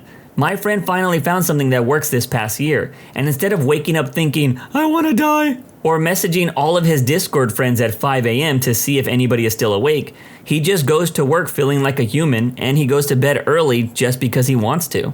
But seriously, congrats on finding something that works. I've seen how it changes somebody, so I'll cheer you on too. I do want to say I take a little issue with the comment that said people are idiot normies because they wouldn't stick around for their bipolar friends. I do think people should be commended for supporting their friends in positive ways. That's always great. But I dated a girl that was bipolar and it was ruining my life. And I stuck around for 5 years. In my case, they tried medication, but they didn't like how they felt on it and went back to life without it. So I have to say there is a limit to how much people should have to quote unquote support their friends. It shouldn't come at the cost of your own happiness. I hate drama. I have never heard someone say this unsolicited and not been exhausted with their shenanigans within a day. Those of us who really hate drama feel no need to announce it. We just quietly try to bail out of situations without getting noticed and drug back into it against our will. Someone who describes themselves as an alpha male tells impulsive stories about how tough he is and how many women he's banged. Yeah, me and you are gonna fall out real soon, buddy. And I'm not just saying this because he's an ex, loser ex-BF said this all the time. Then later, when I broke it off and ignored him, his messages were things along the lines of, you think you're an alpha female? But you're not even close. You can't compete with me and what I bring. Ugh, I hated that guy so much.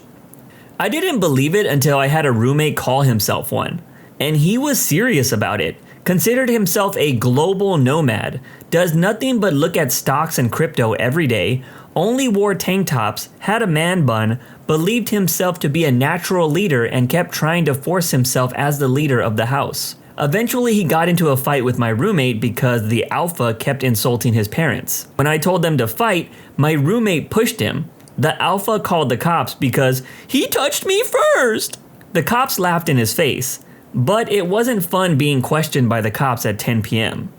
Dude, can I just say that if a guy constantly talks about how much he hooked up with chicks, they more than likely are not doing that. I used to work with some dudes that were like this, and all of these stories happened when there were no witnesses, and if they ever went out with coworkers, they were often quiet and kept to themselves. Also, the hookup situations always seem like something you could find on Orange and Black YouTube. Where's my hug? Immediately, no. As an empath, that or I'm an old soul. I like people who are spiritual, but these particular people seem to be less spiritual and more full of themselves most of the time. Good vibes only. And I'm such an empath. Okay, I've totally met people that say I'm an old soul or that they like good vibes only. I have never in my life met somebody that has considered themselves an empath. Is that really a thing? Why didn't they just take eagles to Mordor? I feel like this one doesn't get used much outside of nerd circles. Oh, I'm totally compelled to do this totally normal activity because my OCD, ADHD, bipolar is kicking in. This is absolutely not how ADHD works. Everyone seems to have it. It's annoying. I hate that I found out that I have ADHD in a time where everyone thinks that they have ADHD. It is a huge light bulb moment for me. Like, oh crap, this is why my life has always been so hard for me. And I felt like such an outsider/weirdo. But now it's trendy to say that you have ADHD, even though when you really have it, it just sucks. I do find it funny when people think that they have ADHD and they use it as an excuse.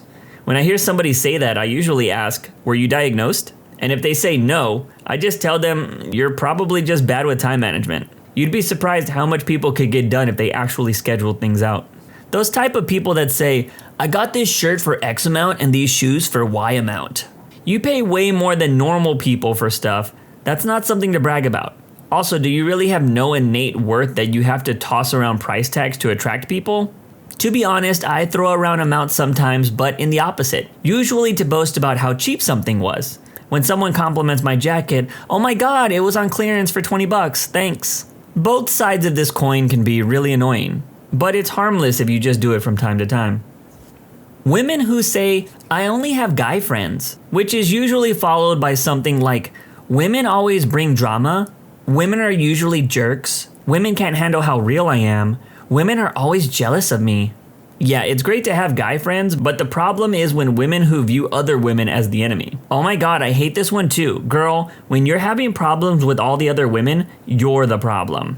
I have to say 100% yes to this. We've done a red flag video here on the Genius channel before, and I don't think this was brought up, but when women don't have female friends and say the reasoning are some of the above, it's definitely a sign of trouble from my experience. But to be fair, there were a few comments that countered against this idea, and they went like this. I feel like where I was raised in the 80s and 90s, it was common practice to pit girls against girls. I grew up with one other girl as a friend, and she was a huge tomboy like myself. All my other friends were dudes.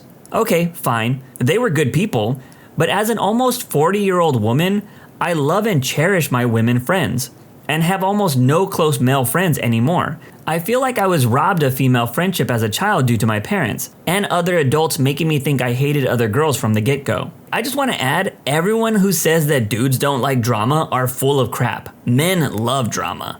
If they say most or all of their friends are guys because they grew up with brothers and are more comfortable around guys, or that they can't find any girlfriends that want to do the same activities as them, it's totally understandable. But to say women are too much drama or jealous or can't handle them is just annoying.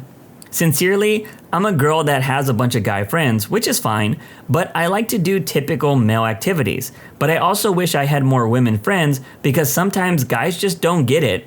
And sometimes I just want a girls' night. Just to back up the comment of men liking drama, it's 100% true. I used to work at an old auto factory, and gossip spread faster than COVID in that place. The factory was like 80% dudes.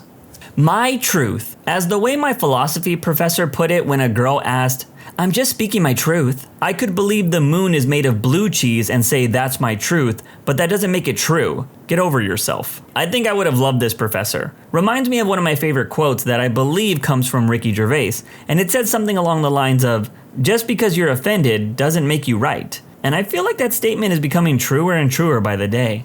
If you can't handle me at my worst, you don't deserve me at my best. Yeah, this is basically code for saying you're a horrible person. When they start bragging about themselves when you first meet them. You know what your problem is, don't you? Oh, that's such typical star sign behavior. Every horoscope is a Rorschach test. People will see whatever they want to see. I can read every horoscope and find something that applies to me all the time. Horoscopes are stupid. That's such an Aries thing to say. Engagement, initiative, any kind of group speak that sounds like the corporate marketing manager plagiarized. I can't comment on corporate speak, but people that use big words just to sound more intelligent, we get it, Brad, you can read a dictionary. I'm an influencer and I have X amount of followers. I will say this statement is worse when they're just starting out.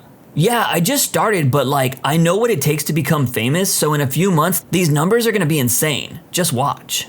My ex was a narcissist. I didn't hear this nearly as often until the last year or so. Now suddenly everyone has an ex that's a narcissist. I work in the behavioral health field, and this one drives me crazy. No, just because you both wanted different things in life doesn't make him selfish enough to be labeled with an actual personality disorder. Oh my god.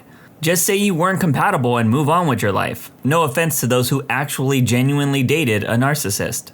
People can just be genuinely sucky, awful, self-absorbed, and even abusive, but still not be a narcissist. People don't have to have a personality disorder to suck. That last sentence is vastly underrated. Anyone older who says, back in my day, you young people don't know what hard work is. Anything like that, as if they couldn't buy a house on minimum wage and go to college without crippling debt. I personally graduated debt-free thanks to scholarships, but the older generation seems to not understand the wage/cost disparity between their generation and the younger generations. As I'm older now, I understand that everyone will end up saying, back in my day, or the younger generation, because it's the best way to describe something in comparison. It isn't always negative, and a lot of statements are truthful, such as, back in my day, people didn't come out as gay in high school because they feared what people might think or say. Or, the younger generation will never understand the amount of effort that went into a research paper before the internet. Yes, but you know others have it worse. Every time you have an issue, denying the pain of someone isn't helping them at all. Yes, others have it worse. But at day D, hour H, I want to talk about my feelings and feel heard and seen. I want solutions, or I want help, or I want someone to complain about said subject or sensitive topic for me. It's not being selfish, it's just de-stressing. And if you can't find a solution, at least keep the bad vibes away. I had this new coworker who I didn't have to work with, but could have made both of our jobs easier. He didn't even need to say anything. At the first morning meeting, he had a Daily Wire coffee mug that said, "This cup is filled with liberal tears." Yeah, no thanks, dude. I don't need your help with anything. Anything involving crystal healing, essential oils doing more than just smelling nice, or projecting one's dreams into reality. I forget the exact term for the third thing at this moment. If any one of these things comes up in conversation and you're being serious about it, I automatically don't trust you completely. If multiple are a part of your personality, I don't trust you at all. Is the third thing speaking stuff into existence? Is that what they meant? Anyone that badmouths others. My initial thought immediately jumps to, what are you gonna say about me when I'm not around? Everything happens for a reason. Nah, that's some bullcrap platitude that you tell yourself because thinking the world operates on logic and reason is a coping mechanism for avoiding the reality that the world is unfair, unpredictable, and bad things happen to good people all the time. People who will insert, well, if Trump was still in office, in every single conversation despite having nothing to do with politics. Oh, I just thought of another one. People who say, well, just wait until some blue-haired person comes by and complains about what we're doing, when they are trying to defend something that they do or are into. Most of the time, it's projection, and it doesn't even make sense with the particular subject matter. Men are logical and analytical, and women are emotional. That's one of the most inaccurate statements I keep hearing every time I listen to a certain type of people on certain videos or podcasts. Anyone using words like literally, toxic, or problematic in every other sentence, it's like these words have lost all meaning. Regardless, or it is what it is.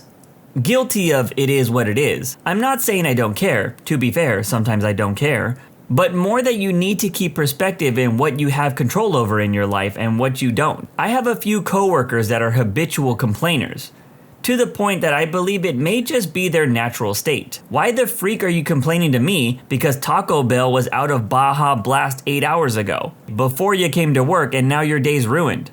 They didn't have it. Get something else. It is what it is. It boggles my mind people can function in their day-to-day life by personalizing every externality and bringing themselves to near cathartic rage about them.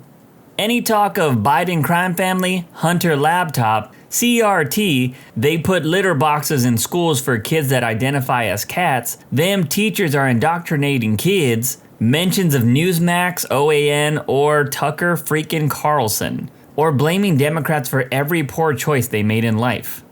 I'm not racist, but went on a date with a random woman from Bumble, and no more than 5 minutes into the convo, she started a sentence with this, then spewed something incredibly racist. There is no way to end that sentence and not have it be awful. Paid the bills for the drinks and apps that hadn't even arrived yet, and made a beeline to the door to nope my way out of there. If she bleeds, she breeds. Don't forget, oh look, now you're breedable too. Well, the Bible says, followed by some incredibly arrogant thoughts. Anyone who says, I have haters, or any variant of that. Anything derogatory regarding or referencing a group you're not a part of tells me all I need to know about what you think of yourself and others. Work hard, play hard. As a straight, white, cisgender person, ma'am, this is a Wendy's? Thoughts and prayers. Tells me they put on an empathic face while doing absolutely nothing to help, regardless of their ability to do so. Virtue signaling at its finest. Anything MAGA, using the term woke to describe people they don't like, and preaching/missioning about any religion, and I'm out. I'm sure you're a fine person, but I only have 20 to 30 years of my life. I don't want to spend it conversing with idiots and self-righteous voices that believe in that. I'm not sure what happened here, but there was a huge pocket of things that were intertwinable and relatable all in that little section. The one thing I will say though is if woke is part of your everyday vocabulary, yeah, my brain is probably gonna turn off when talking to you. You'd be prettier if you just smiled. Relax, bro, it's just a joke. After saying something incredibly inappropriate or offensive. Specifically, anyone who refers to COVID as the Rona. I hate you. I'm a real patriot. Most people who use this phrase never served their country in any capacity to make it better. That means not necessarily military, but other jobs that help the country as well. And they think for some reason because they are extremely right-leaning, probably love the orange one and have lots of guns, it makes them a patriot. I served in the military, then when I got out, I tried to keep jobs that help my community/country in some way. And I feel like a true patriot is not a person looking for violence or to hate others, but a person who wants us to all succeed, even people who are immigrants that may not be an official citizen yet. And for us all to work together as a country to improve the lives of everyone that lives here. To me, that's a true patriot. I got one that I didn't see on the list. When gamers say, people nowadays would never survive in the old Call of Duty lobbies. People that say this are usually some of the softest people in the world. Just look at any big YouTuber or Twitch streamer that plays COD religiously. Doctors of Reddit, what was your dumbest r/I am very smart patient experience? RN here. I see some crazy stuff, but one thing that stands out was the time I was admitting a guy to the hospital. I can't really remember what for, but he was about 400 pounds, diabetic, heart disease, you name it. Anyhow, I'm at the computer going over some admission questions with him and his 10 family members who are crowded in the room with him. A few minutes in, he starts complaining that he's thirsty. He needs something to drink right now. So I get on my phone and call the nurse assistant and ask her to bring in some ice water. As soon as the words are out of my mouth, the whole family screams, "No! No water! He's allergic to water!" Well, this is gonna be a problem. Turns out the guy had been drinking nothing but Sprite and sweet tea for years because of his water allergy. The next question the wife had was, where are we all supposed to sleep? The whole family, 10 people, were planning to stay at the hospital with him. You can't make this stuff up. Was working at a clinic. I was speaking with a non-controlled diabetic patient about her sugar intake, and she says she drinks a 32-ounce soda every day. I ask her if it's regular or diet, and she replies with, it's half regular. I let the ice melt first so there isn't as much sugar in it. Sorry, but that isn't how it works. I had a patient who was a completely non-compliant diabetic, smoker, morbidly obese, who had his first heart attack at 45. His blood pressure was also super high. And instead of taking his anti-hypertensive medications, he went to the gym. In the gym, he would sit in the sauna for a very long time, and sweat a lot, and lower his blood pressure by becoming dehydrated. Amazing. I bet he wouldn't listen to a dang thing you said either, because it did technically lower his blood pressure. I have one. I got this from my friend, who is a doctor on the children's ward in a rural hospital. These parents bring in their child whose hair is infested with lice. The lice was visible to the naked eye and could be seen crawling on the child's clothing. While the medical staff examined the child in order to determine a course of action, they discovered the child was covered in a white powder and smelled heavily of chemicals. They asked the parents what were the substances and the smells emanating from the child. The parents said, quite matter of fact, it was 7 powder and the flea and tick spray they used on their dogs on the family's farm. Needless to say, social workers were notified about this case. 70-year-old female tripped and fell 2 days ago. She came in with hip pain, but reports after the fall her nose was bleeding. She had landed on her nose. About a year prior, her dentist had messed up an infraorbital nerve block and caused some swelling in that region, but that was all resolved. This old lady is now convinced her nosebleed after falling on her face is related to an infection from the dental issue a year ago. After multiple back and forth on the etiology of the nosebleed, she became the first patient I raised my voice and put down an authoritative, "No, you are wrong, just stop it."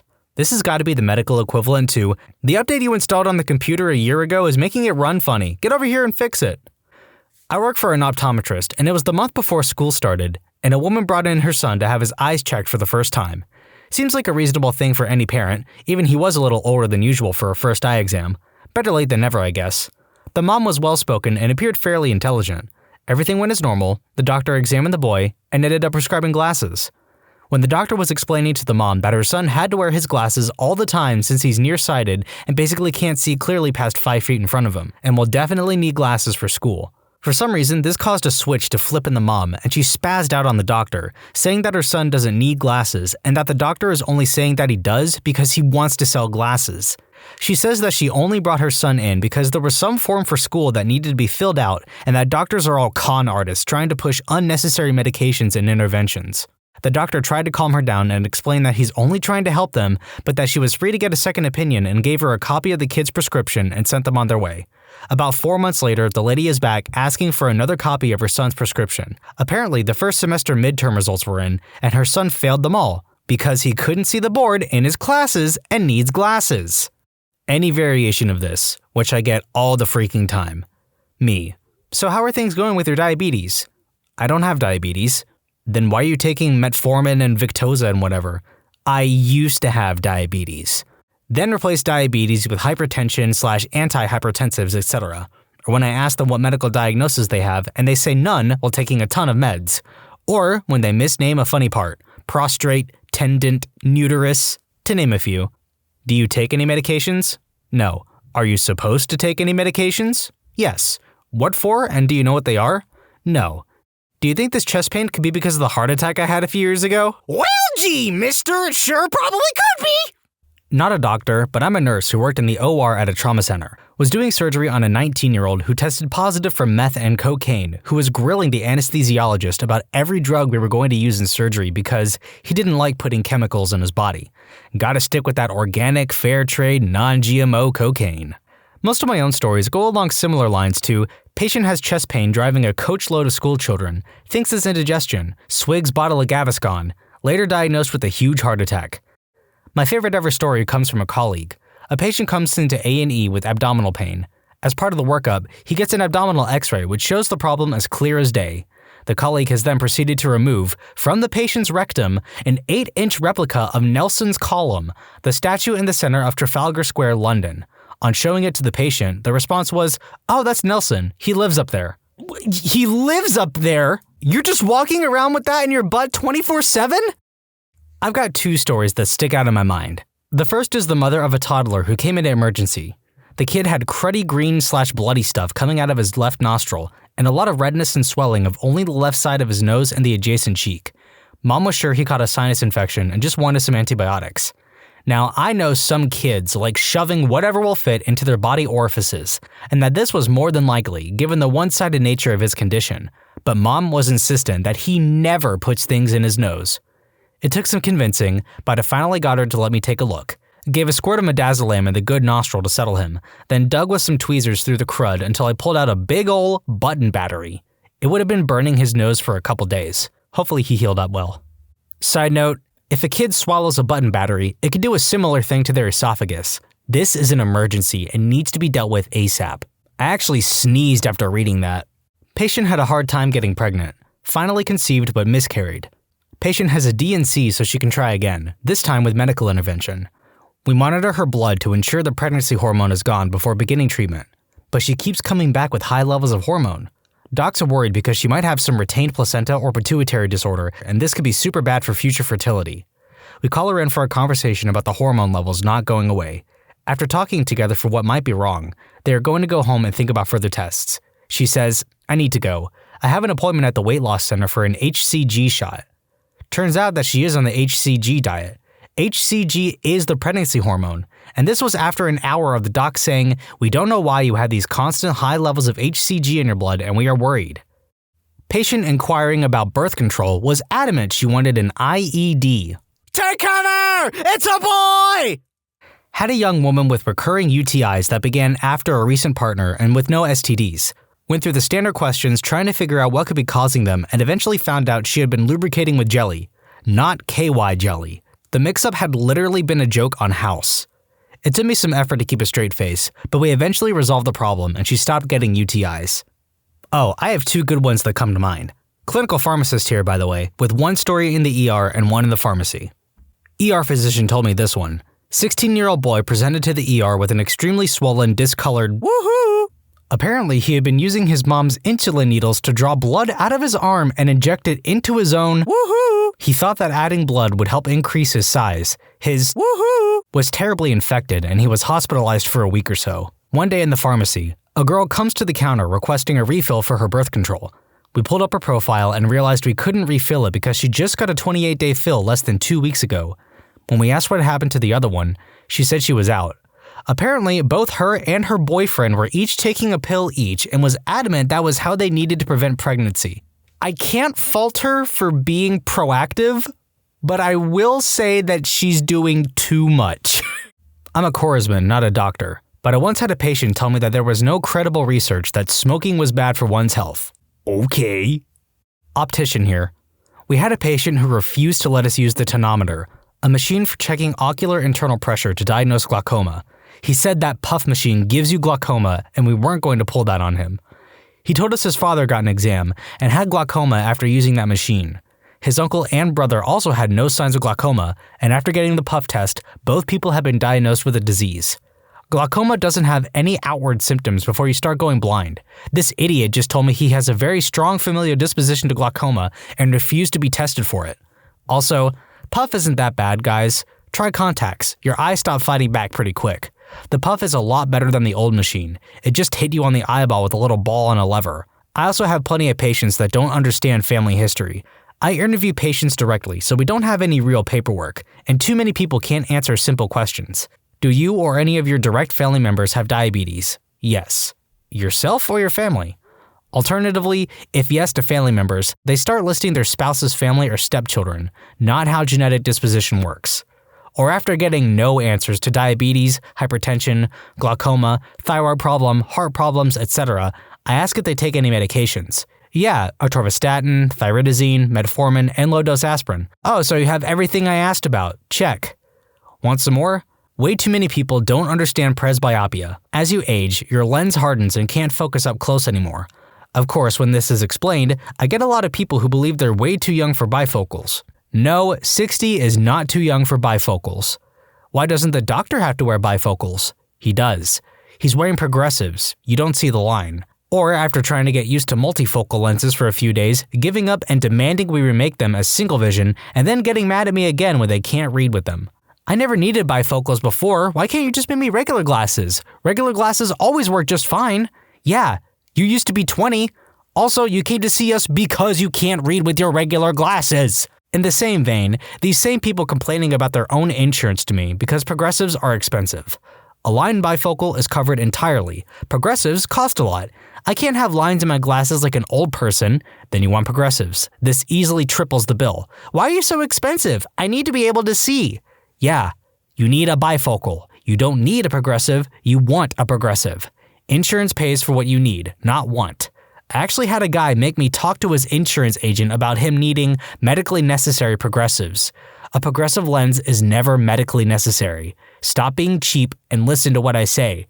I am not a salesman, I'm a medical professional. Stop acting like you know better than me. 80-plus-year-old patient who was declining with multiple diagnoses and about 3 decubitus ulcers. Daughter was adamant that her father be kept on his strict paleo diet because that would supercharge his healing. She had a stack of diet books. He simply wasn't getting enough nutrition to heal the ulcers. He didn't like the diet at all, by the way. At some point, you kind of have to stop being polite and just tell patients and family members bluntly that you don't have time for this crap and what you recommend they can do and what they want and just document everything. It happens a lot, but she sticks out. TLDR, gross eyeball stories from eye doctor. I recently had a 30-year-old insulin-dependent male argue he knows when to take his sugar medicine. He had bilateral retinopathy and a severe vitreous heme in one eye, legally blind. Driving a car last eye check 8 years ago, lost glasses 2 years ago.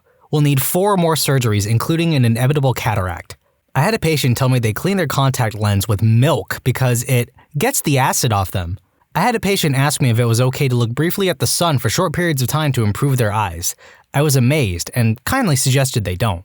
Had a patient put eardrops in one eye, white part of eye, conjunctiva, scarred over entire cornea and was left with no light perception. Asked me if he should have come in sooner. It had been 4 months. He needs a cornea transplant, which suck and take over a year to recover from. Patient with a retinal detachment told me to put more medicine in their glasses to see better. Macula was off, so they could barely count fingers 4 feet in front of their face. Had a patient wear contacts designed for 2-week daily wear, left in for 8 months.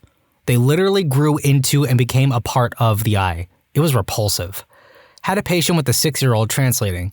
Basically, no clue besides eye hurts. Her hand covering her eye, I asked to see the problem. Her eye looked like a shriveled up grape. The optic nerve was holding onto a shriveled up, decayed eye loosely hanging in the orbit. She wanted glasses. Had a lady put jock itch in her eye to cure her suspected fungus. I asked her why she thought it was a fungal infection, and she just had an inkling. They are rare. Cataracts on a 58-year-old male working rooftops for 30 years with no sunglasses. Best corrected vision was count fingers 6 feet one eye, barely seeing better in other. First eye exam. Mad when told he needs surgery and should not drive a car. Had a patient tell me the benefits of using alcohol wipes to clean her privates. Out of the blue. I'm an eye doctor. Had a guy clean his contacts and shower with shampoo because he was convinced it was better. Raging red eye 2 weeks later. Homemade contact solutions are always fun to hear. Vinegar? Salt water? Spit is not cleaner than fresh solution, but please tell me more. Had a guy recently come in because wife made me. Tried with tweezers to remove metal from cornea. Didn't look pretty. I removed the remaining metal rust with the needle and spinning burr tip brush. Antibiotics Q2 hours. Told him to not do that again. Had a patient crush a pill up and put in eyes. It was an eye vitamin but taken by mouth. Her eyes were angry. I had a patient walk in one day with no glasses or contacts. Had full penetrating cornea transplant in both eyes 17 years ago. Last eye exam was 12 years ago. Swore he could see fine. Clearly a transplant graft rejection, one eye with no functional vision, and other was a gnarly looking good eye. I barely got him seeing with glasses on the one eye and can't drive. Uncontrolled diabetes too. Messy. Have had more than one patient argue with me about not seeing right. They either had 2 or more contacts in the eyes or none at all. When they try to remove a contact that is not there, it causes a painful abrasion. Multiple women using non-approved glues to glue on fake eyelashes. Leaks and burns in eyes. Just why? Using fake contacts from the nail salon. Then it never ceases to amaze me when I hear, I just use the same solution until it turns brown or black. Every day. Had a patient using a homeopathic drop to cure itchy eyes. She had pubic lice living on her lashes and they lay eggs and bite. Repulsive. But still convinced the drops cause the lice? Here's a link to a Wikipedia article about crab louse. You pluck the offending lashes out and use a cream to kill the crap you can't see. Thank God that was only once. I have to convince a lot of people to not use hand sanitizer in their eyes. Way too many, actually. I had a patient not taking her herpetic eye drops just because she wanted to pray instead. Yes, herpes on eye. Luckily, I convinced her to do both medicine and pray. I could go on and on. I'm a dental student. One patient in particular is a pathological liar. During one visit, they claimed to have gone to medical school. Next visit was that they did dental army. Last visit was that they had a PhD. The patient will say things like, "Hey doc, do you need me to move my head mesial or distal?" "No, I need you to move your head right." "Hey doc, are these cavities being caused by the anaerobic pathology microbes?" "No, they're caused by you eating snacks all day and not brushing." I'm an OR nurse, and I had an oral surgery patient who had a self-reported history of 250 plus various surgical procedures, a list of 20-some allergies, tons of reported health issues, plus her preteen son supposedly had dozens of health issues as well. She refused to remove her glasses during induction, started screaming and crying about claustrophobia when we put the mask on her face. She also insisted on taking a stuffed animal to the OR. Anyway, getting to the point. She was having oral surgery because she told us, insisted, that the last time she went to the dentist, they told her not to brush her teeth for at least a year. So she hadn't brushed her teeth in like a year and a half. That one was for the books. Pediatric dental is a minefield for I am very smart material. But why does my child have 17 cavities? We don't drink soda or eat processed sugars. All we drink is organic juice and eat those real fruit gummies. Well, fruit has a lot of sugar in it, but the bottle says no sugar added. Right, there's no additional sugar added, but there's already a lot in there naturally. Oh, and we're an all-natural household, so we don't use fluoride toothpaste. And we don't floss because the material the floss is made out of is toxic. Oh, and a lot of times we don't brush their teeth before bed because we're too tired. My favorite excuse for not flossing their child's teeth is, "Do you know how hard it is to floss a kid's teeth?" I mean, I'm a pediatric dental hygienist, so yeah. Where to start? Picture a middle-aged man. His index finger is 5 times the size of the rest of his fingers. It smells, it's leaking pus, there's necrotic tissue, basically one huge infected cancerous finger. He was a firm believer in not taking any sort of medication, including antibiotics or chemo. Died a few weeks later, but he did manage to tell us we were all idiots before he passed away. Patient was a young child who came in with an extremely high blood glucose level. Once she was stable, we did some teaching, and I kept her for a few days for observation. For some reason, every time I checked her, her levels would be extremely high although we were appropriately treating her. Turns out her family would bring her fast food for every meal and hide it in the side table. More teaching and resources were put into place.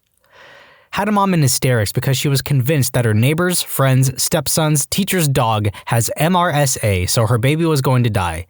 It took everything within me to not tell her that most of the hospital staff have MRSA. Just had some amazing people inform me with several scholarly documents that MRSA isn't as prevalent as once thought. It's only about 5% of hospital staff. Thank you, wonderful people. But it took 3 hours for me to calm her down after I called infectious control, her pediatrician, gynecologist, and family doctor. Yes, I had to call all these people. Yes, they laughed at me. Yes, she was beside me the whole time, questioning their judgment. I love my job, but at times it makes me crazy. I'm gonna leave you all with this wild ride of a story. ERRN here, not a physician, but you may find this interesting. Young adult male presents with multiple abscesses on various parts of his body. States he injected his boyfriend's semen into himself trying to get pregnant. He tells one of the APCs he should have gone with his original plan and tried on his dog first.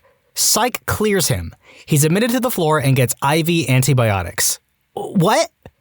I've heard of not sticking your woohoo in crazy, but that dude's boyfriend was sticking a lot more than woohoo in crazy.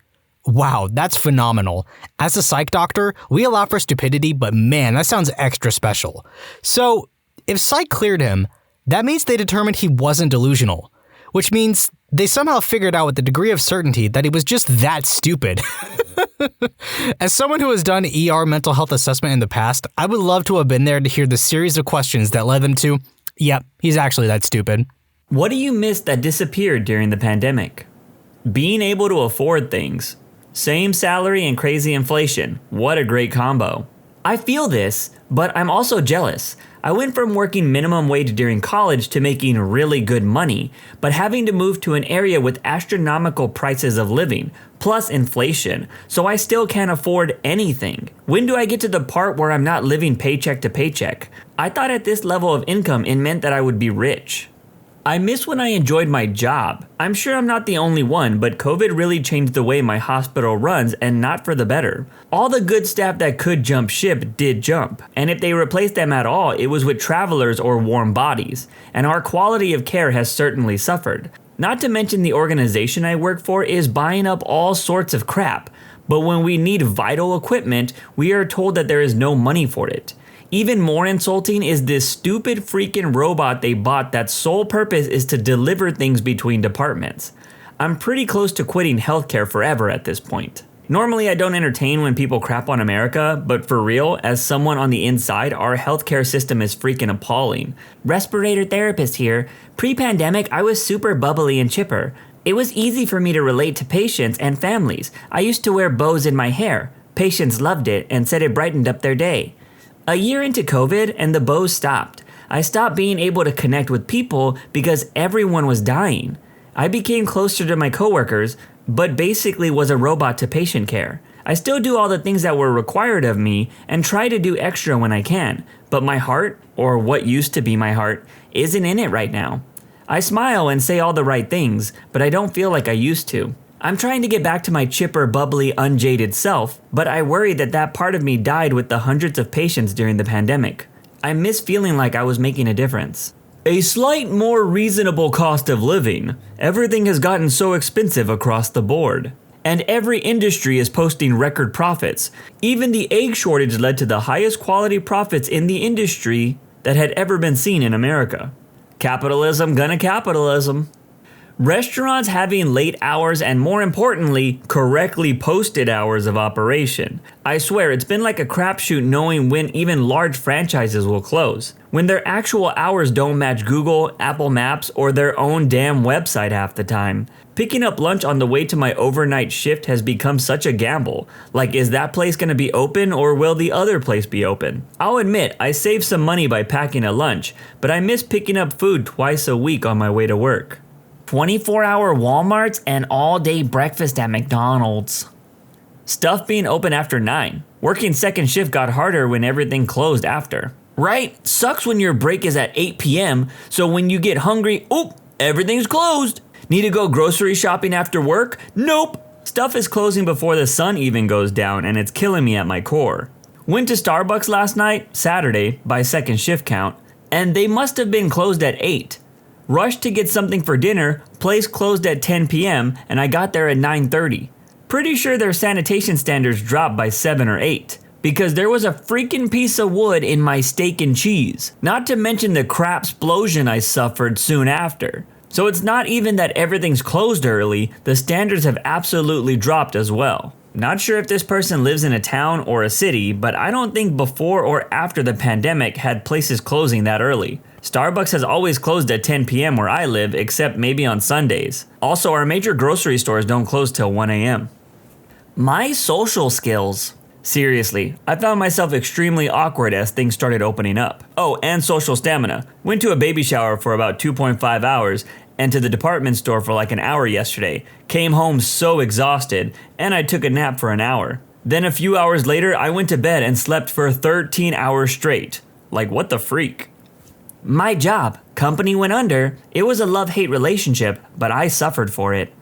Civility. I mean, it wasn't great to begin with, but post-pandemic, no one seems to know how to act in public anymore.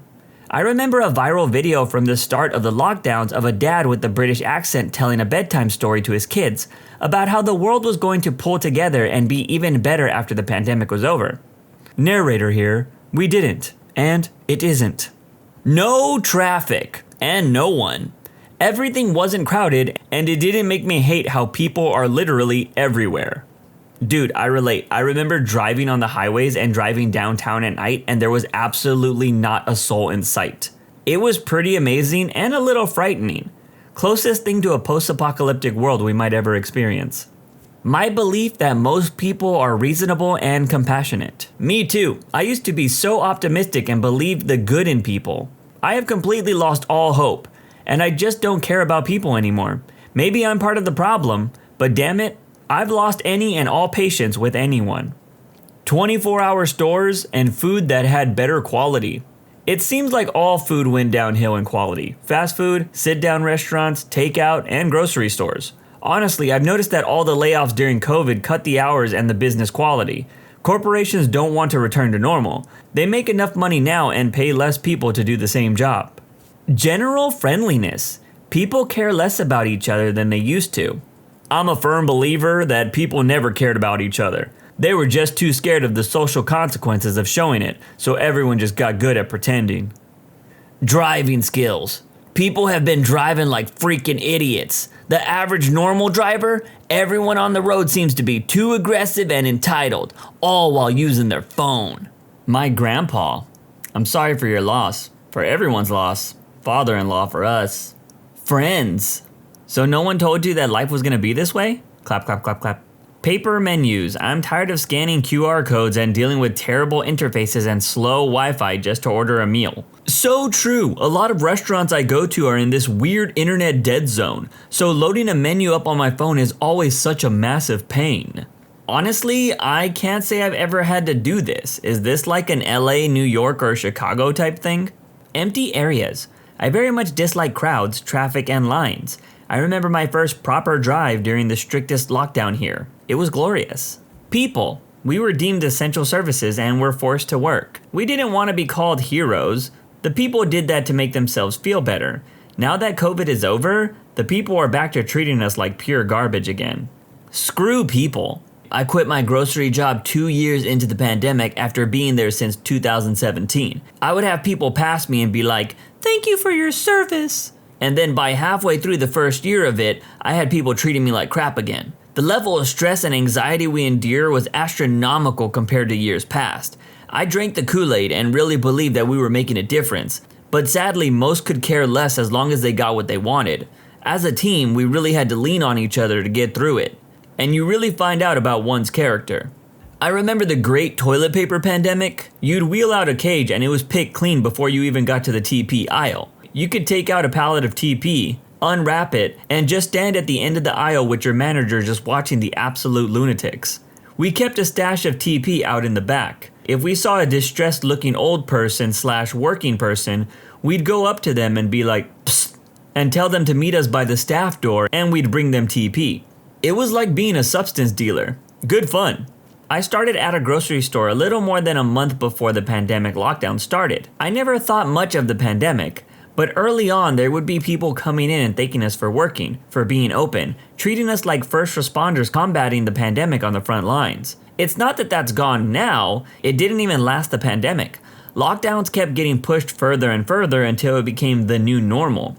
People became more and more frustrated and anxious in their daily lives. Holding up till mid-March, when it still felt like winter hadn't quite ended yet and it was going to be another 2 weeks. Only go out for essential reasons, people could do that, but then it stretched. The weather got nicer and people got cabin fever. People gradually learned and were told outright that your summer was going to be gone. Any plans you made, gone. The world is different and scary. Every day, fear for your lives. Soon, us heroes on the front lines were now the only people that were allowed to interact with and vent with those frustrations. People just wanted somebody to yell at, and we were the only ones available.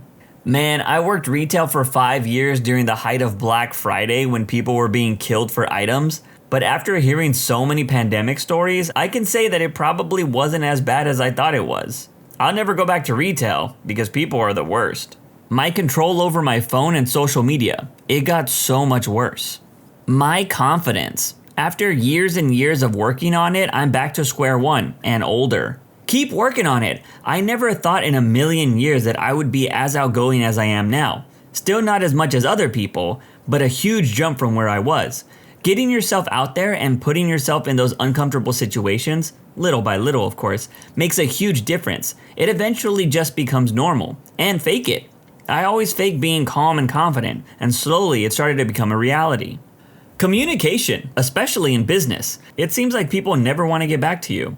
There was this all-you-could-eat place. You could sit there at the table and order off the menu. Everything was made fresh and brought to your table. They closed during the pandemic. I relate to this one in 2 different cities actually. In San Diego, there was this pizza place that was a few blocks from the convention center that I always ate at every single day of the convention. Doesn't look like they made it out of the pandemic. And in Austin, Texas, there was this burger joint that had a burger called the Ron Burgundy, and it was served with an egg inside of it on donut bread. It was one of the most delicious things ever. They had to resort to being a food truck and they only do donuts now. It's sad to see how many pandemic casualties there were. Now that I think about it, I lost me. I'm not the same person. I'm trying hard to find myself still, and it's been hard. I can certainly relate to that. It's interesting how fragile your self-identity is and how quickly it can slip through your hands. Thanks for sharing this. I've been struggling with the same but couldn't articulate it. I've never really loved myself, but I find I'm missing my pre-pandemic self more and more. I feel like I'm sharing mental space with a stranger. Idiot customers. They came back after the pandemic ended, and now there are arguably even more idiotic customers. There is this strange correlation I've noticed. The most obnoxious and most self-entitled ones were usually the unvaccinated ones. I work at a sports store, and during the pandemic, we had a few months long period where we had to check COVID passes to allow entry into the store, as we were non-essential. This was around the time of the second lockdown. Don't remember if it was before or after. It was like hell, because I was usually the one standing out in front checking the COVID passes with a scanner on the phone. Even though we had taped off the entrance so that everyone would have to pass around me, there were still people who tried to get in. Unvaccinated people were either trying to get in by lifting the tape or ignoring me. Some were spewing some conspiracy theory bullcrap about microchips or whatever. Some used their chance to get in when I walked away from the entrance for a few seconds. Some people were showing me COVID passes that were clearly not theirs. Some tried to beg their way in, and had some people that wouldn't let me scan their passes because they didn't want me to take photos of their phone. Spontaneity. A lot of the first come, first serve things are now booked months in advance. One small example is the park near my house has a free concert series during the summer. You used to be able to just show up the day of. You had to get there early for good seats, but generally no pre-planning. Now you have to get a ticket a month in advance and they sell out within minutes. Then you still need to show up hella early to get good seats. The belief that I had to be in the office to do my job. I am fully aware that I can do my job completely from home. I don't have to do that horrible commute every day. I'm sure I'll be back to that commute any month now. Affordable food. $100 used to get me meat, fresh vegetables, fresh fruit, milk, eggs, cheese, yogurt, drinks, snacks, etc. That would last almost 2 weeks. Now $100 will get me food to last maybe a week? If I ration and only eat once per day a few times. Meat is now a treat if I happen to have a bit of extra money one month. Fruit and vegetables are out of the cans, no dairy at all anymore, unless it's one or two of those $1.99 yogurt drinks, which were 75 cents in 2019. Most stuff I eat now is out of the package or cans. You know, I used to be a fast food fiend and I wasn't really cooking anything, but after the whole anxiety and panic attack stuff that I've done with, I've tried to eat a little bit better, and so I don't really know how crazy things were. But I will say buying fish is pretty expensive. The optimism that a global lethal pandemic would lead to our government trying to save lives and change our healthcare structure. In the US, of course. I owe all the zombie movie directors an apology. I always said that if that happened, everyone would band together and unite with a common front to solve the problem, and nobody would possibly be so stupid or selfish. Instead, we had people hoarding toilet paper. Man, did I call this one wrong. During lockdown, I actually felt like my mental well-being improved, and this was for several reasons, but one was that I felt there was less bragging on social media, at least in my family. And there was no family drama with the extended relatives because we weren't visiting each other. Everybody was scared and locked down, so nobody felt jealous of each other. There was bigger fish to fry.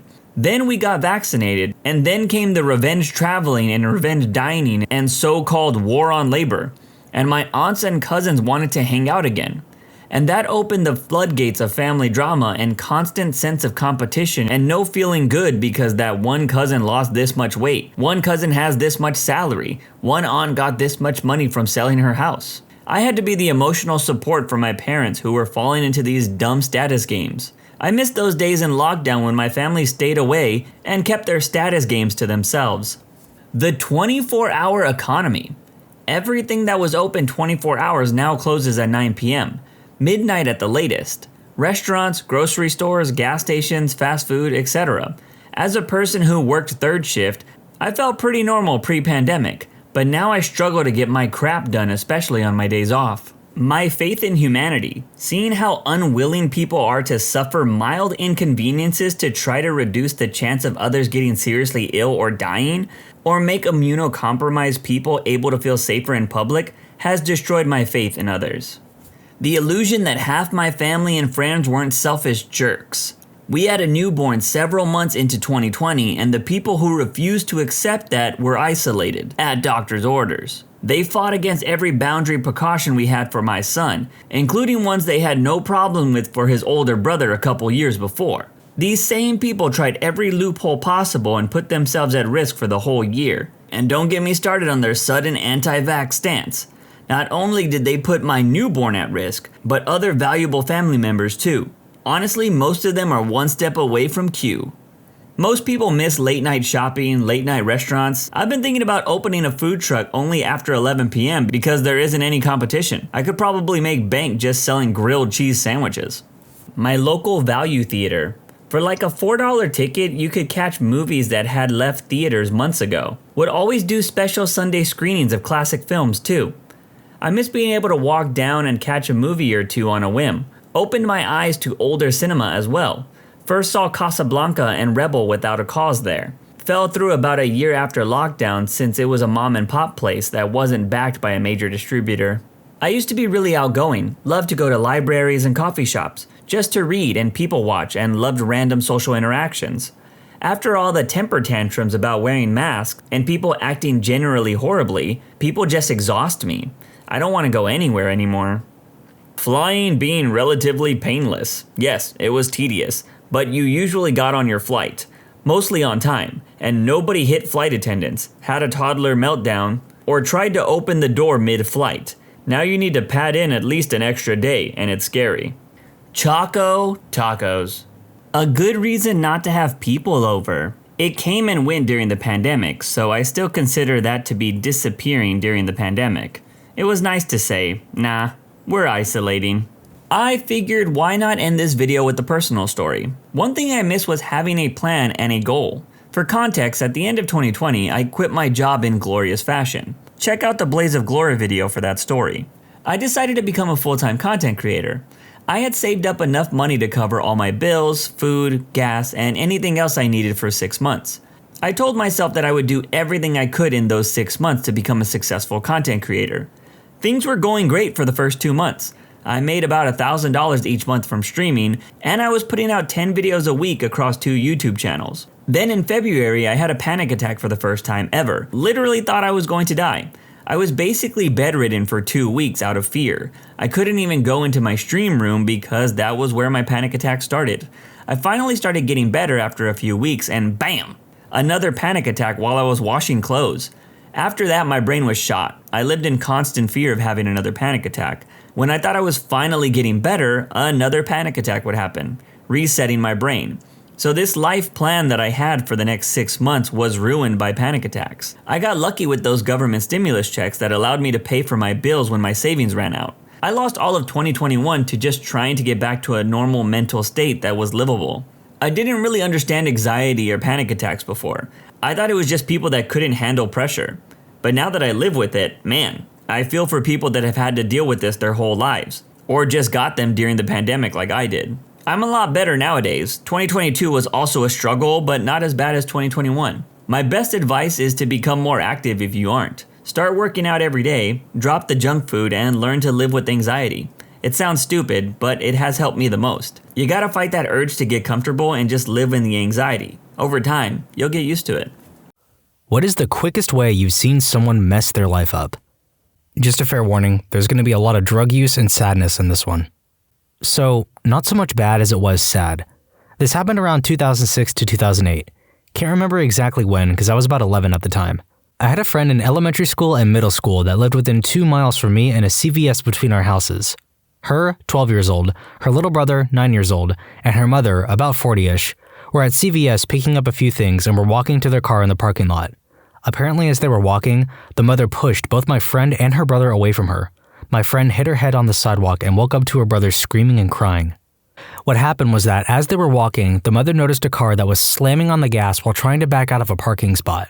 The car was heading straight towards them and the mother pushed the kids out of the way. Car pinned the mother to the wall of the CVS and she died within minutes. The little brother saw the whole thing happen and has since been struggling with depression and traumatic PTSD since. And my friend got a concussion from the incident, lost her mother, and has never been the same. Sad thing is that the driver wasn't drunk or high or anything. It was a tiny little 80-year-old lady that wasn't used to driving the car and pressed too hard on the gas pedal. Don't exactly know what happened when the police got involved, but my friend has been messed up ever since. This forum has had a lot of comments about terrible people that have done terrible things. Not all bad things happen because of bad people. Sometimes they just happen. I had the pleasure of meeting the kindest person I've ever met. He came from a really snobby and popular family, but he was friends with literally everyone. He would hang out with the outcasts. He would actually come over if you posted online about how you were lonely. He didn't care at all about high school politics. I met him once and he made a significant impact on my life. He was just genuine about being fair and nice to everyone he met. He had every chance to be a jerk given that he was smart, good-looking, came from a wealthy family, but nope. He gave off this huge sense of peace when you were around him. If I had to describe the second coming of Jesus, it was him. A year after meeting him, he ends up missing for 3 days. Eventually, the story unfolds that he was at a party the night he went missing, but he was the designated driver for everyone, so it was odd that he just suddenly left before anyone else did. 3 days later, my brother finds him on an old logging road in his pickup, head blasted off with a shotgun. He had apparently taken shrooms and wanted to meet God. His family found his Bible, and it was filled with highlighted passages about heaven and the soul finding peace with Jesus. I'm guessing that the church he went to had a lot to do with it. It was the kind where everyone affluent and popular goes to, but given that they were disgusting people, they didn't seem to practice what they preached. The evil go to hell, but not us because we are here on Sunday. At his funeral, the pastor had the gall to say he went to hell because he committed a sin by killing himself. That kind of church. I really miss you, Stevie. Thank you for showing me the single bit of kindness I ever found in that town. Not me, but a friend was in AP Chem and they were working with some sodium something and his classmates snorted it as a cocaine joke. He was rushed to the ER and now his risk for nasal and lung cancer is through the roof. His predicted lifespan is like mid-30s, maybe early 40s now, and it was all for a crappy drug reference. A fourth-year neurology resident got fired for attacking an Uber driver. She went through 4 years of college, 4 years of medical school, and was about to finish her 4th and last year of residency, acquired hundreds of thousands of dollars of debt along the way, and blew it all after she physically assaulted somebody. My college roommate hit a patch of wet leaves on his motorcycle and hit the curb. The bike flipped and hit him in the chest. When the cops arrived, he was disoriented and bruised, but otherwise okay. The cops thought he was drunk and took him in. In the drunk tank, he complained that he couldn't breathe. The nurse looked him over and said he was fine. Later, he collapsed in his cell. The cops woke him up, handcuffed him, and drove him to the hospital. When they got there, he was dead. Punctured lung. Suffocated. He was 23 and a senior at a very good college. He worked full-time and paid his own way. He was funny and kind and empathetic. He was supposed to be someone important. You'd think over time I would miss him less, but as I get older, I just think of who he would be as an older person. As a parent, I think of the wonderful kids denied a chance to exist because of the stupidity of multiple officers, and it surprises me the visceral, primal sadness I still feel about his loss. This happened in a 2-week period. A friend of mine lost his kitchen job due to layoffs. Looked in the paper for a job he could get quick so he could make his bills, rent, etc. Finds a listing for a company looking for a driver/delivery person ASAP. He has a car, so he figures it would be a good quick fix. Calls and gets the job over the phone and is told he starts the next evening. Gets a quote-unquote company cell phone and does his first pickup. Turns out it's an escort agency and he's picking up and dropping off the talent.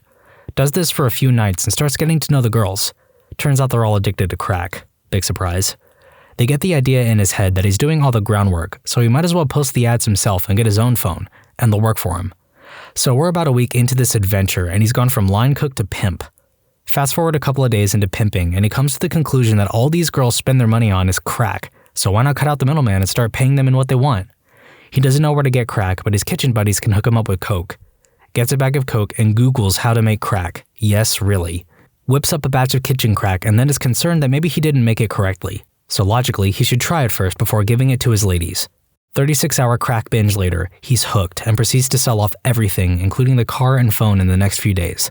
I dropped by his place to hang out around day 10. I had no idea any of this was going on.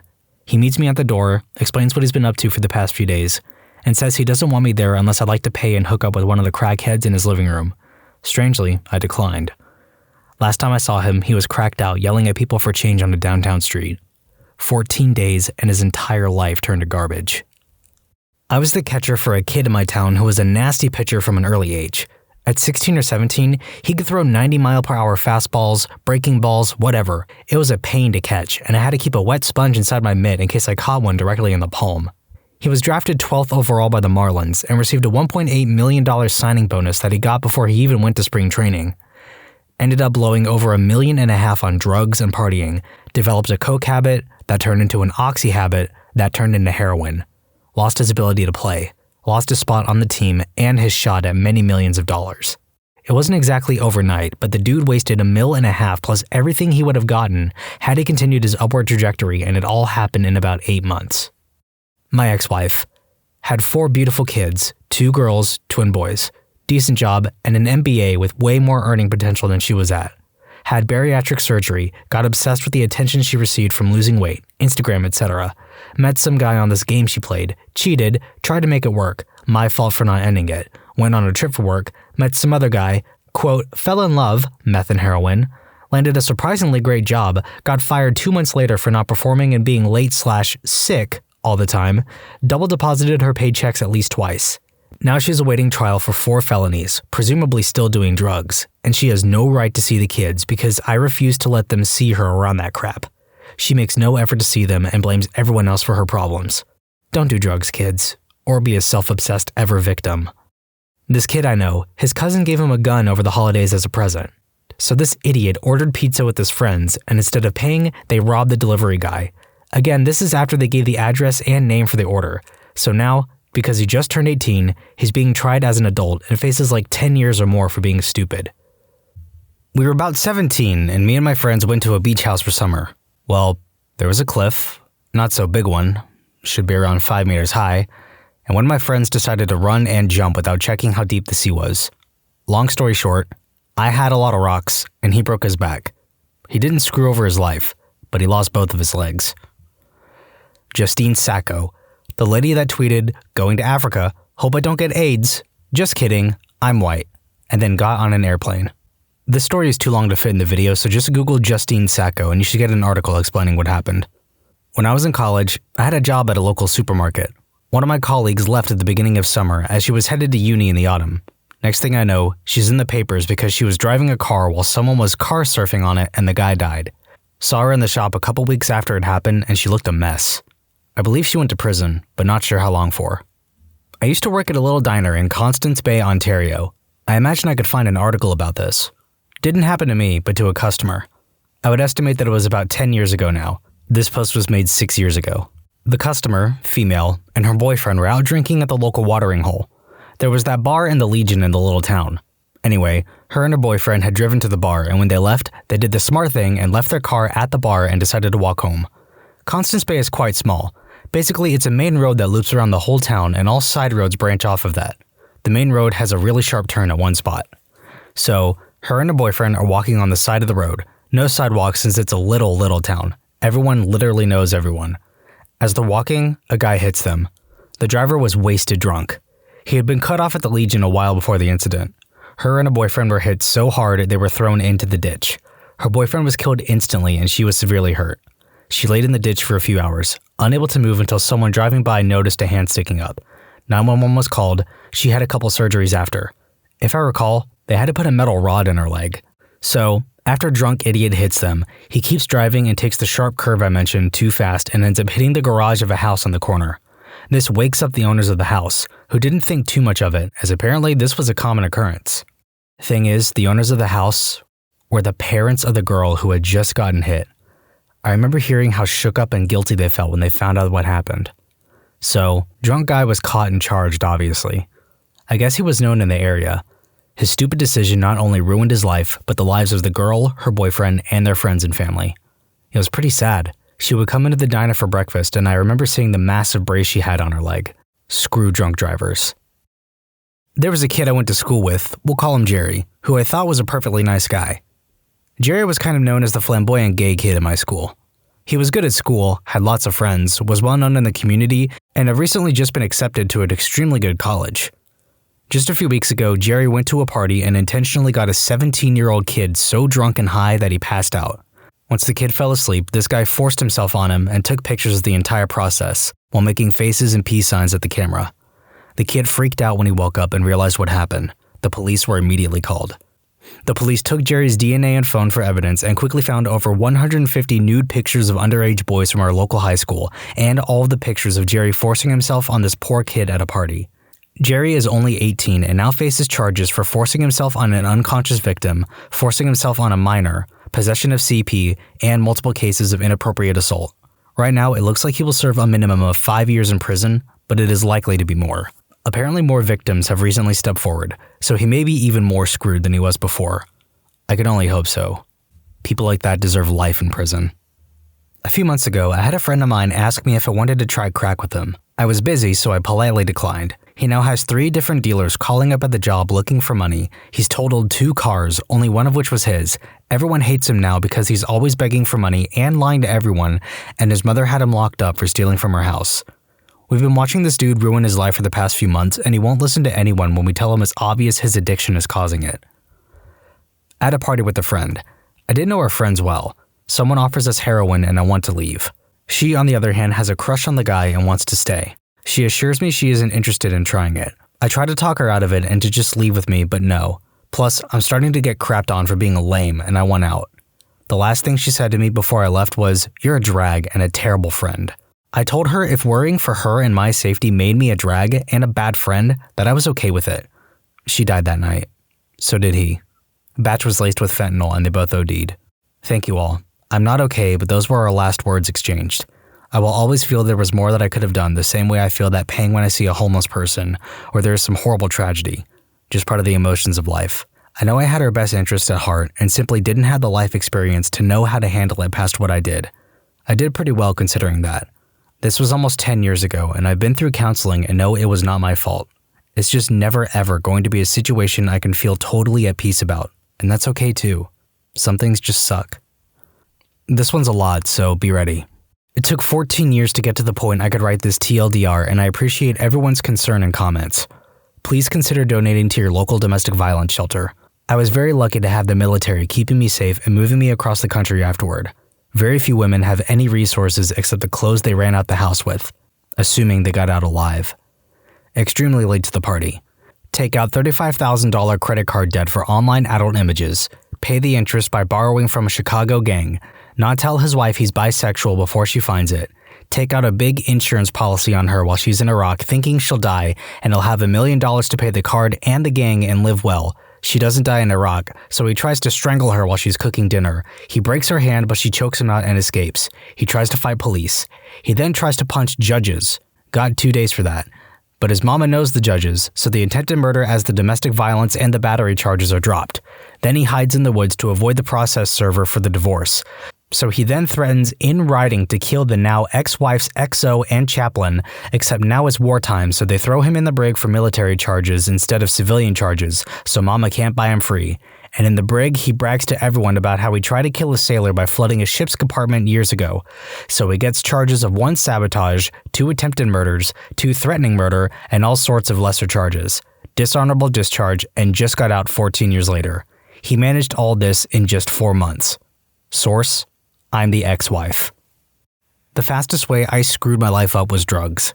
I got in a bad car accident in 2014 and had a bunch of surgeries and spent 5 months in the hospital. Afterwards, I was an opiate-addicted mess who eventually developed PTSD and was prescribed enough alprazolam to effectively erase about a year of my life. I've somehow managed to zombie my way through college and I graduate this May. My GPA sucks and I don't know if I'll be able to get in the nursing program at MUSC. I've been sober for a month now and it felt like getting kicked by a whole football team for the first 2 weeks. I laid in a fetal position on the couch and watched 10 seasons of Cheers on Netflix, ate crackers and ginger ale, and am somehow still alive. Thanks for all the support. I really appreciate it. It helps knowing other people have had it worse and everything worked out for them. I put a no opiate directive in with my primary care doctor to stay on the safe side. People in my high school who drove like idiots and got themselves killed. Some of them were drunk, but even when they were sober, they did stupid stuff on the road.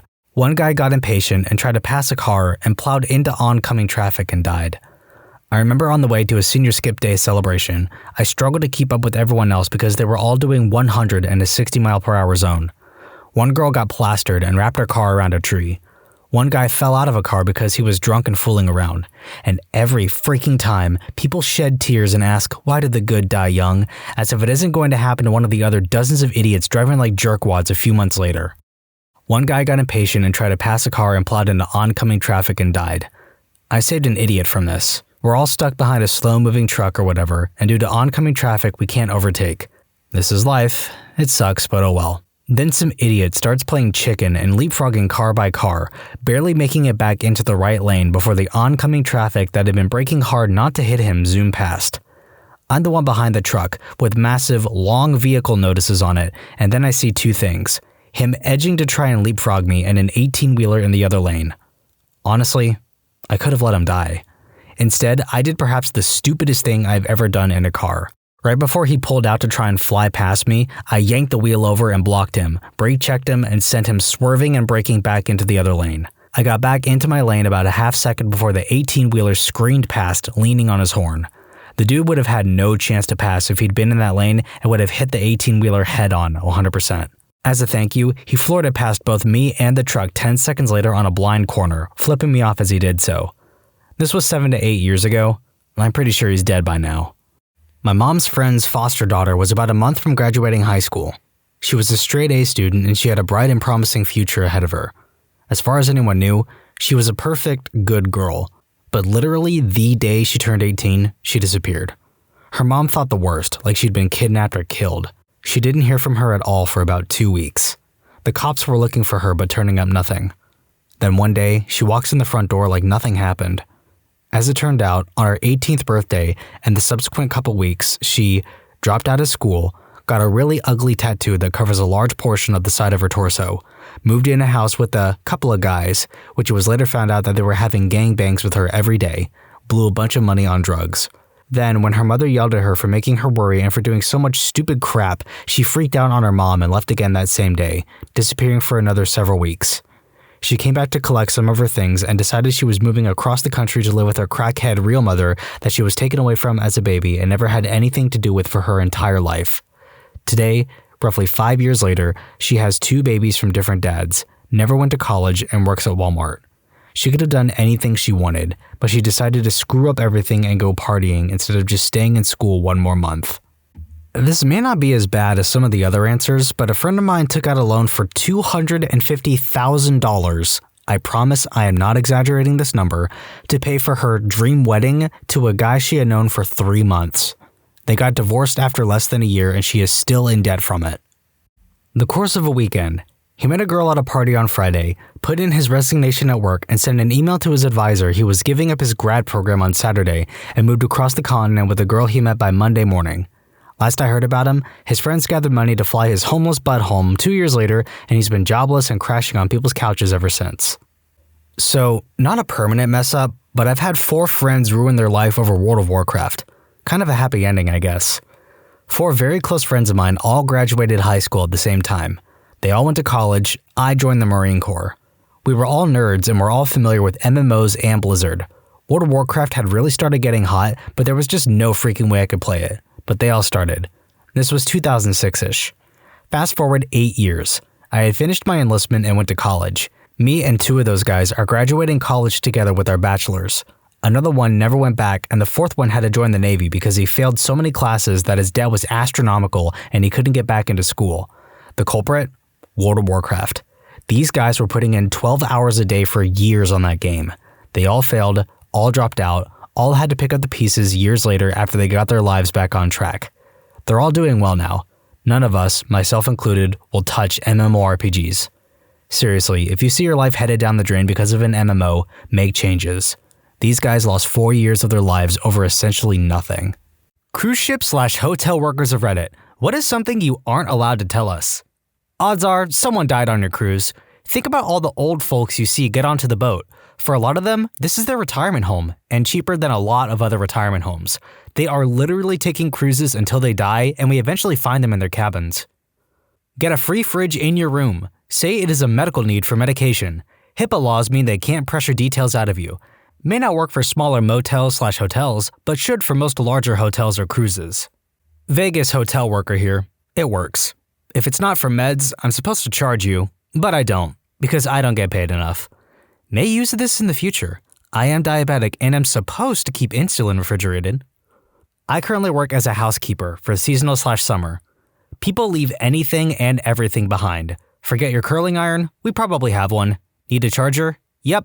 Toys for your child? You got it. If you ask while we're in between rooms or cleaning a common area, we'd love to help you out. No one really asks. These occurrences / policies may not be the case at every hotel. The staff on most all cruise lines are not trained nearly well enough to handle an abandoned ship situation. It will be chaos if it were to happen on a large vessel. The safety briefing you go to is just theater, and we want to be there even less than you do. Norovirus is way more common on ships than you would think. Security staff on ships are poorly equipped to handle a major security breach like an active shooter situation. The words bright star over the PA indicates a medical emergency is happening, and it's a page for medical staff to respond. The captain earns bonuses for saving fuel. Leaving port early or arriving late means the ship can go slower and conserve fuel, which means more money for the captain. Hotel worker here also. When you bring your children to our hotel for sporting events, baseball tourneys, etc., we really hate you more than them because you get drunk and ignore them while they tear our hotel apart. Take care of your kids, people! I worked for a fancy restaurant in a tourist town that catered to cruise line passengers looking to get away from the ships. Our desserts were frozen and shipped to us from a company named Gourmet Chefs. So when you read the menu description and we say that all of our desserts are prepared by gourmet chefs, we aren't lying. They were just reheated and prepared by a high school kid making $3 an hour. Hotel worker here. Ask for everything you need. It will be provided. Also, complain about every problem you see. You won't believe the amount of free stuff complainers get. It's awful. And never forget to tip your bellboy. I don't exactly agree with complaining about every problem you see. That sounds like a great way to exploit some stuff. At the Fairfield Inns and Suites, they're only supposed to comp you one room. I found a used condom, crap in the bathtub, and a handgun in my room. They comped me 2 weeks worth of rooms. I did not keep the gun. I worked at the front desk of a decent hotel for a year. We had all sorts of stuff to give to guests if they needed it. Toothbrushes, toothpaste, razors, sewing kits, whatever. But we also had huge boxes of tampons in the back. Like, probably more tampons than a single person could consume in a lifetime. And yet they were by far the rarest thing guests asked for. Maybe because I'm male, but still, if I was a girl, I'd be all over that. Oh, buddy. Oh, you sweet summer child. You have no idea how many boxes of tampons girls go through. This was 7 years ago, so policies might have changed since then. Ex-hotel employee here. If you ever need to cancel a hotel reservation, but it's already past the cancellation deadline, just call and move your reservation up a few days. Wait 5 minutes. Call back, now well within the cancellation window, and cancel your stay for free. Hotel worker here. I wouldn't do it. I would get in hot water. The next shift, however, would have no way of knowing when your reservation was changed and would absolutely cancel it for you. I worked as an improv actor on a cruise once for 6 months. What we don't tell you is, half the show is scripted. We just tie in your suggestions. User Pixie Alex had some great insights onto what goes on below the decks on a cruise ship the last time this was asked. I'm a cruise ship worker. First one is, we don't want you to know that we actually have more fun than the guests. Sure, we'll work the big white-hot party that you're all going to, but once we finish our shift, all heck is breaking loose in the crew bar. Just below and to the sides of where you are sleeping, there are crew members doing it, smoking and drinking. Our beers are $1. No drugs or spirits though. We also don't want you to know that all those funny jokes we tell you at bingo? Yeah, same ones are said every single cruise. That really funny answer you gave us about your wife during the Happy Couples game? Heard it. It was said last cruise, and the one before that, and the one before that. We are not allowed to screw the passengers, but we do know all the nooks and crannies the cameras don't reach. There are morgues below deck and a jail cell. We get at least 3 deaths on board a month. Some people go on a cruise to die. And no, I do not know where Jack/Rose is. They're not real people. Hotel worker here. Worked evenings and overnights for a few years now. This all doesn't apply to all hotels, but many. A lot of these will depend on how you treat the staff. Chargers are the #1 most forgotten item. We have tons of them. If you are nice and ask where you can buy one, we will offer one. I don't care who you're banging in your room. And no, I don't know where to find hookers. Well, I do, but I'm staying out of that. We know what's good to eat. We also know where you will get sick from eating. Sometimes it's both, and I'll warn you. The pizza guy tells me if you stiff him on the tip. If you're an awful person, I'm less inclined to go out of my way to help you. I will not disclose whether you're here or not, but if the wife spotted your truck in the lot, you're still screwed. Use the safe for valuables. Most housekeepers are trustworthy, but are humans that are around your valuables. I can give you a discount. We have a little leeway with the price of your room. If we're not booked, I can knock off some cost. If we have one room left, I can also jack up the price, and my bosses will reward me for it. I have also jacked the price up just because I don't like someone. Had some tweakers come in. Every time they asked the price again, I raised it $10. They ended up paying $130 for a $90 room. Food quality varies. Don't expect gourmet meals. We only have a microwave and an oven. The eggs are from a box, but are still real eggs. Muffins are like the ones that come in tubes. Gravy is powdered mix. Everything is Cisco, so it's not bad, but it's not great. Be wary if you see a Smart and Final truck outside. Their quality is garbage. I can't always fix a noise complaint. If it's the people directly above you with kids running around, I can get them to stop. If it's some loud intimacy and I can't pinpoint where it's coming from, you're going to have to wait it out. If you leave change out after leaving for the day, housekeepers assume it's a tip. Don't complain when 70 cents is missing from your room. I will tolerate your crap, but only to a point. You could be rude, but if you get abusive, name-calling, making a scene, etc., that's over the line. Yes, I can kick you out. No, you won't get me fired. Yes, I will call the cops. No, there was no one else in town to stay on a Friday night. Yes, I'm still going to charge you for the first night. Cancellation policy, especially if I can't sell the room again. We have everything you may have forgotten. Toothbrush, razors, sewing needles and thread, deodorant, etc. Just ask. If we're booked, I will tell you so. Asking again will not magically make a room open up. We will call you a cab, but you dang well better be ready. The cab drivers have no patience for tourists. They know you're not long-term business. If you do drugs in the room, keep it quiet and don't do anything that requires smoking in the room. We will call the cops and they will arrest you. The cops are our buddies. I'm in a small town and I'm on a first-name basis with them. We are a huge revenue stream for the city. If I call them, they're usually here before I hang up. They will always side with us. A night in a cell for trespassing is not fun. As an aside, they don't bother me at drunk checkpoints, so that's nice. Don't steal from the room. We will bill you for it. It will cost more than you expect. If you damage something, come clean. If it's something the maintenance dude can fix, we'll probably just bill you for supplies and an hour of his time. If you try and hide it, we'll bill you contractor rate. If something was damaged when you get in, let us know right away in case we missed something from the last guest. Always inspect your room as soon as you check in for this reason. People do die here. About half are old people that die of being old. The other half are people that check in to check out. It's a really messed up thing to do to the housekeepers. The housekeepers here are kind of superstitious and do not like going into rooms that people have died in. It's kind of weird knowing I'm the last person that someone talked to. Tip number 1. If you're going to screw around on your spouse, use an assumed name. The front desk agent will probably be cool and not ask too many questions a $20 bill doesn't answer. I had a guy come in and say he lost his room key and forgot his room number. I asked for his ID and it matched the last name on my ledger. Gave him a key with the number. That was protocol. Turns out, he was there to catch his wife in the act. Tip number 2, always use that second arm lock, though some hotel staff have a tool to disable that as well. Hotels sometimes overbook rooms, typically more so in the summer since that's a busy season. They're relying on some people either canceling or not showing up. Always a good idea to call and confirm your reservation on the day of arrival, especially if you're going to be late. Yay, I can finally answer this. I work at an upscale resort. Nights average $500 a night. I work in the entertainment department, meaning we help with both the daycare center and with large groups in-house that companies host. I will say that our child daycare is pretty safe. The only sketchy thing I would say is that we will always tell you that your kid has a good time, regardless if they have been crying up until just before you got there.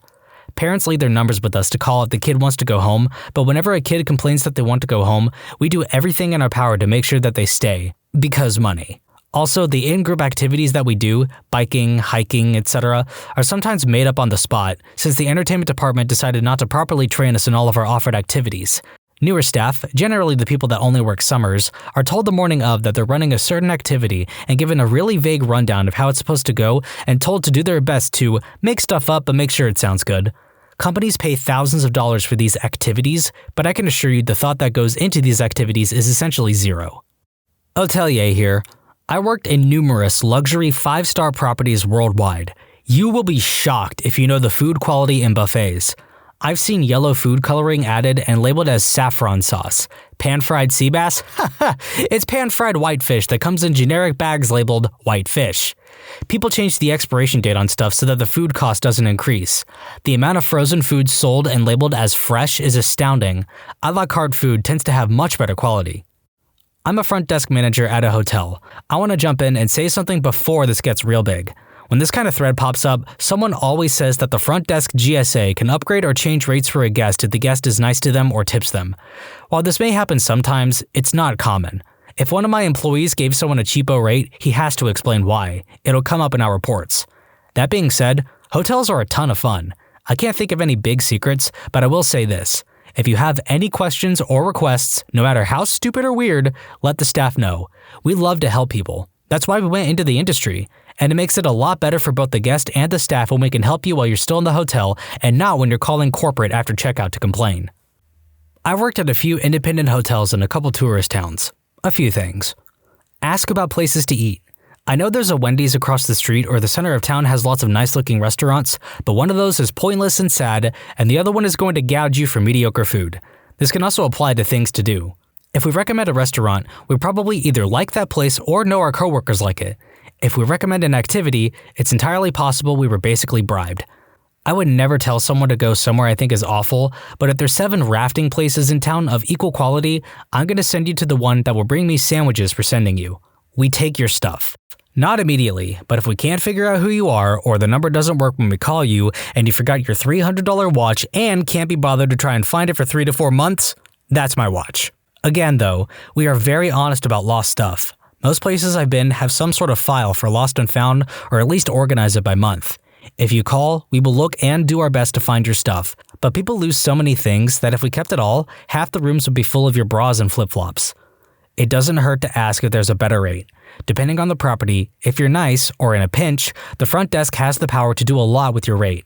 At one property I worked at, if we were almost full and it was past 9 p.m., I could cut $50 off the rate if I felt like it.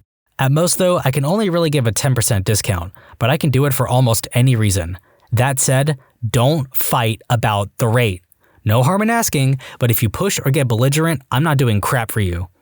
Also, don't argue with me about the rate being right. Yes, the tax is stupid high. Yes, we're expensive. No, I won't give you the winter rates. Yes, I'm sure that's right. The computer is smarter than both of us. If you go through the internet, Expedia, Hotels.com, and Travelocity are the same thing, and they are jerks. Yeah, you'll get a discounted rate, but the fees can sometimes end up making it more expensive. They also severely undercut a lot of hotels because they have the leverage to do so. We can't do anything to your reservation without notification for whatever online service you used. Call them. They send us a fax/email. The reservation is changed or canceled. Don't call us though. We need that fax/email before we can do anything. Sorry if that makes no sense. You decided to use the service. Worked for a while on Princess. The cruise line pays for the time that any boat is docked. Therefore, it is good for the bottom line if the ship gets out of the port as soon as possible. Ports that are closer to a big city cost more money. That's why we would sometimes dock far away from a major destination and passengers would have to take a train to the big city. The ship only makes good money while it's out at sea, so I've been on voyages that would spend the late afternoon or night at sea instead of in port, in spite of two destinations being 30 minutes from one another. There are situations I've seen on Atlantic crossing voyages that destination locations are listed that the ship will be visiting, but no one has had good enough weather to get into that port in years. It just makes it look like there will be a destination instead of repeated days at sea. The labor force on different cruise lines tend to be preferred by different ethnicities. There are actually two crew bars, one for the officers and one for the rest of the crew. Boils down to being pretty racist with one for English speakers and one for everyone else. As a non-officer, I was literally not allowed to dance with customers on the club dance floor. Drinks and cigarettes are really cheap for the crew. Patter and jokes for most shows are repeated week in, week out. On Princess, there was a 9-to-1 guy-to-girl ratio among the crew. Suffice it to say that really ugly chicks were prizes. We pray you don't finish all that banquet food so we can! Oh, and untouched food eaten out of bus tubs. That's a thing. At IHG hotels, that is, Holiday Inn, Staybridge Suites, Crowne Plaza, etc., if you stay there for a funeral/death and you ask for the bereavement rate, it's close to 50% off. We also weren't allowed to mention it exists, or give the rate unless directly asked for it by a guest checking in. Something else we hid from guests: generally when a guest booked a room from a third-party company, Orbitz, Booking, Expedia, they typically paid more. Our managers had us go out of our way to hide that from guests. Lastly, if a guest came into the hotel that didn't fit their ideal guest, that is, tattoos, tattered clothes, etc., we were instructed to quote them a much higher room price, and if they decided to stay, to actually charge them this inflated price. I work as a longshoreman at a cruise ship terminal. More people die on cruises than you realize, mostly old people. Norovirus is very common, but more so during flu season. Crew members will go missing, often hitching a free ride to New York City. Rare occasion, your luggage will fall in the water being loaded onto the ship. The ship will give you a very crappy refund for your loss of luggage. And if you're going to a berth with more than one ship docked, make sure you know what ship you're going on. Idiots tend to let their luggage get on the wrong ship and have a lovely week without it. Word of advice, if you're getting on a cruise ship in New York City, if your ship leaves at 4 o'clock, get there at 1:30 or 2. You will avoid the crowds and the check-in lines, and your luggage will be attended to right away. I worked at Holiday Inn Express for a little bit. Spread a towel out on the counter before putting your stuff on it, because I know some of my coworkers would go from floor to shower to toilet to sink with the same rag. We typically get 10 rags a day to clean. They are color-coded to match the cleaner they're used with, i.e., bathroom is pink, window/glass is blue, dusting solution is yellow, and we use 2 or 3 per room. If you have 15 rooms, that means you use the same cleaning rag for 3 bathrooms. And for the guest, that's the best case scenario. I know girls who would do 12 rooms or more with 2 rags. Bathroom and not bathroom. Nobody gave a crap. The goal was to remove all traces of the last guest and make it smell nice. It was the most disgusting and demeaning job I've ever had.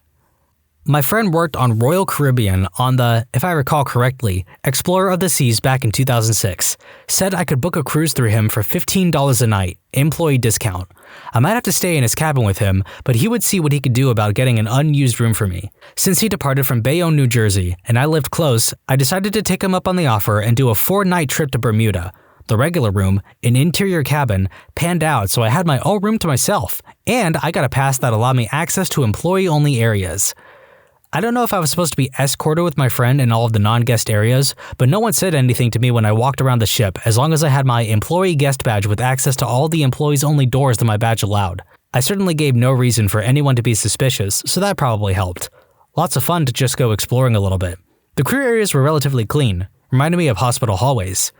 I saw 2 crew bars. There was one that was sort of outside, I think on the rear of the ship, and one upstairs with wood paneling. Nothing to be excited about, but was fun to see them nonetheless. That's where I did my cheap drinking. Never saw the jail, but did see the medical office. They had lots of Dramamine on the wall. Help yourself, which I did. The first night I was on the ship was rough. The crew was a blast to hang out with. Lots of really fun people. My friend gave me the lowdown of everyone on the ship one night, who had hooked up with who. As incestuous as it was, everyone seemed pretty cool and willing to keep swapping the bodily fluids. No room for jealousy when you only have so many people to bang. I hated reading that. There were definitely cliques. The entertainers hung out with the entertainers, the waiters and waitresses, and hung out with themselves. My friend worked in an area where he got to know everyone, luckily. None of the busboys were likely to bang a sexy stage show dancer, is what I picked up from the interactions. Since I was not an employee, but not exactly a guest, I was in a gray area and was unusually entertaining to the women I met. Intimacy would have been like fishing in a barrel. I'm not bragging or anything. Truth is, I really wanted to hang with my friend for the limited time that he was not on duty, not spend time with random women that I won't see again. I don't regret that. Okay, maybe a little bit. One thing I took away was just how absolutely professional the crew at Royal Caribbean were. They loved their jobs, loved making the experience positive for the guests, and took that overall experience very personally. Whatever issues I saw stemmed from humans just being human. Nothing that would turn me away from traveling Royal Caribbean, quite the contrary. If working on a cruise is something that you are mulling, I'd recommend it based on what I saw, at least on Royal Caribbean. It is a truly unique experience that I don't think enough people consider at a time in their lives when they are looking for a rewarding challenge. TLDR, friend worked for Royal Caribbean, I traveled with him at employee cost, got access to employee areas, saw stuff, got a great impression of Royal Caribbean employees, and a positive experience overall. Could have had a lot of intimacy though. Serious. What happened in your this is not a drill moment during work, school, etc.? I live in a small condo complex that backs up against a major highway separated by a tall barrier that's part concrete, part decorative wood. So it's like 5 a.m. and I'm dead asleep and the house shakes. I roll over thinking, man, someone set off fireworks way too late in the night. I'm barely asleep again and it shakes. This time I hear the boom and I'm like, screw those firework-loving kids. Well, I'm awake. Might as well use the bathroom. So I'm in the bathroom and the house shakes again. Boom. Huh. So I look out the back window and there's an inferno just past the backyard, right where the lawn meets the barrier. Oh, and this is right after all those people burned to death in their houses in California. Nope. Wake up the husband, shove the cat in the carrier, grab your wallet, get in the car, and leave. The only exit from the complex is right past the inferno, but we make it okay. The cat's furious. The husband doesn't see what the big deal is. He's still mostly asleep. And I'm like, where can we go to watch the news in our pajamas? So at the neighborhood Starbucks, we're watching on our phones. The local fire department hosing down our condos with fireproof foam. A gas tanker caught fire and pulled over. Then the 3 compartments caught fire individually. The driver made it out. Our place was fine. And now I have a go bag, just in case. I was at a movie theater, one of the big ones with 12 screens. Halfway through the movie, an alarm goes off and no one really reacts. And then a recorded voice advising that an emergency situation has arisen and we are to vacate the area immediately. 12 screens emptying simultaneously into the foyer created havoc. Some minor crush injuries, people falling and tripping others. It was chaos. Kids screaming, parents trying to get in to find their kids. 5 minutes later and we are still inching towards the doors, and a real voice comes on and advises it was a false alarm and to go back and they will restart the movies. Important lesson from this for everyone. If you need to evacuate from a movie theater, take the exit near the screen that goes straight out of the building and not the one that goes back into the foyer. I was in the high school gym donating blood when the alarm for an active shooter lockdown went off. The doors were very quickly locked and people were told to remain calm and duck under tables, but those of us giving blood and hooked up to the machines had to stay in place.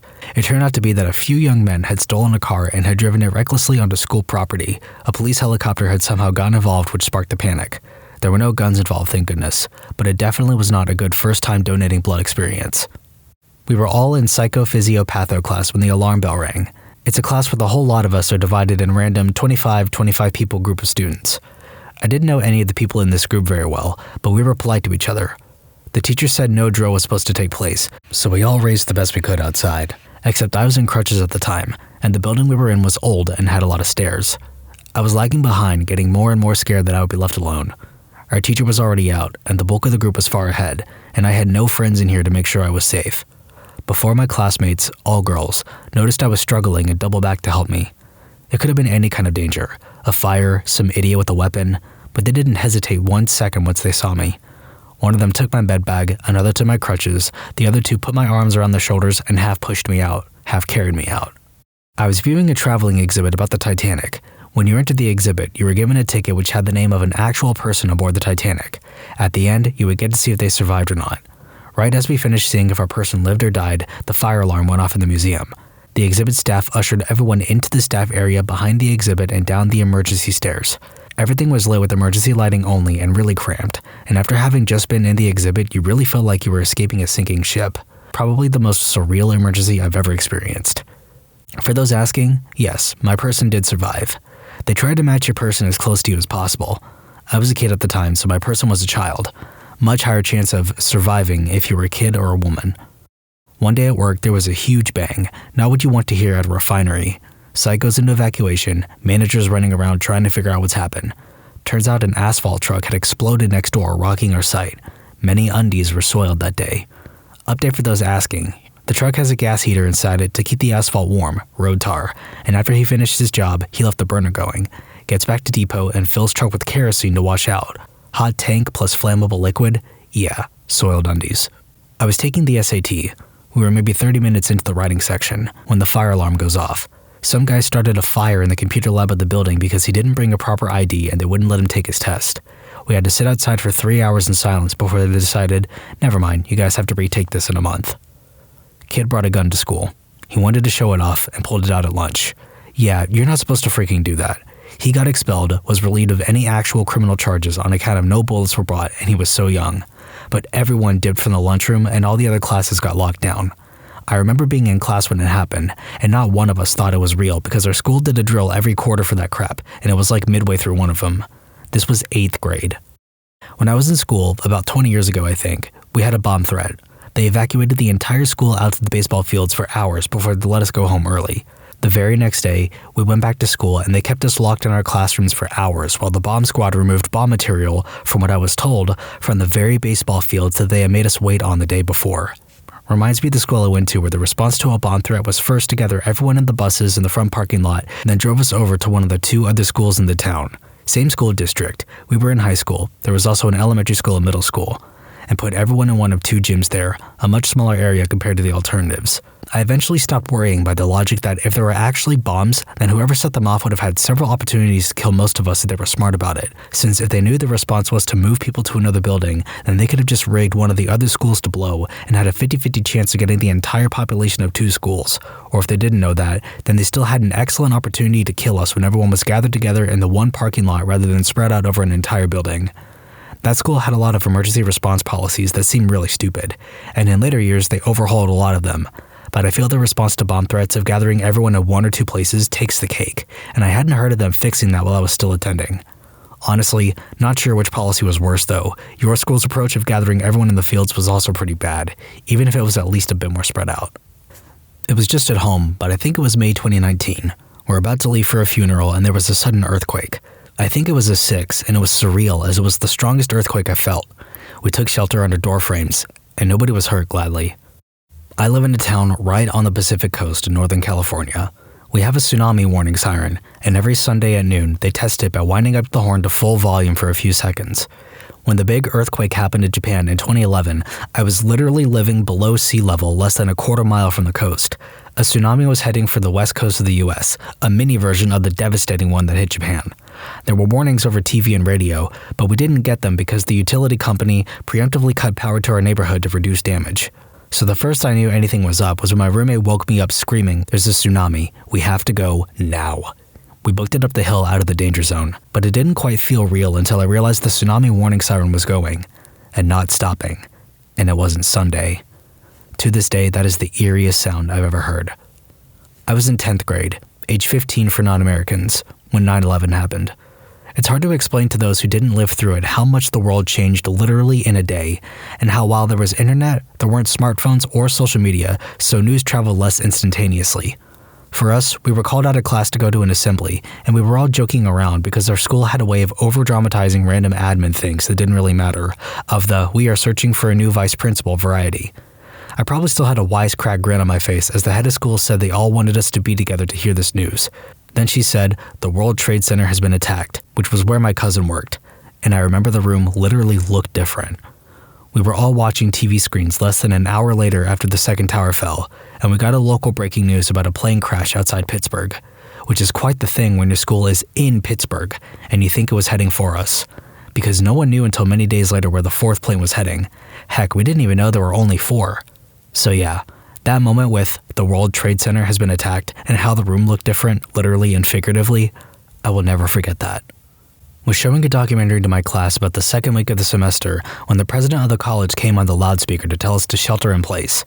Somebody had tweeted pictures of his guns saying he wanted to, quote, light up the library, and when the FBI pinged his phone, he was on my campus. My classroom was directly above the library. We all knew this because of our smartphones. This was right before lunch. I was escorted out of the building around dinner time. Turned out, the student was bluffing. He was visiting our campus that day with his high school. Screw him. My college dorm had to evacuate because of fire. Some girl was making toast at 4 a.m. and the toaster caught fire. No serious damage was caused and firemen came pretty quickly, but being woken up by fire alarms, seeing everybody panicking, and then having to wait outside for like 2 hours in December was not fun. There was a shelter-in-place tornado warning.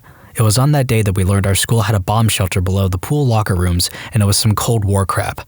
Damp concrete walls, doors with small round windows, and the lights were those old oval shaped with a metal cage like what you'd see on a submarine. Even had safety posters circa 1960 to 1970s. I was teaching at a high school a couple years back when my co-teacher came over from the next room and quietly asked if I had checked my email recently.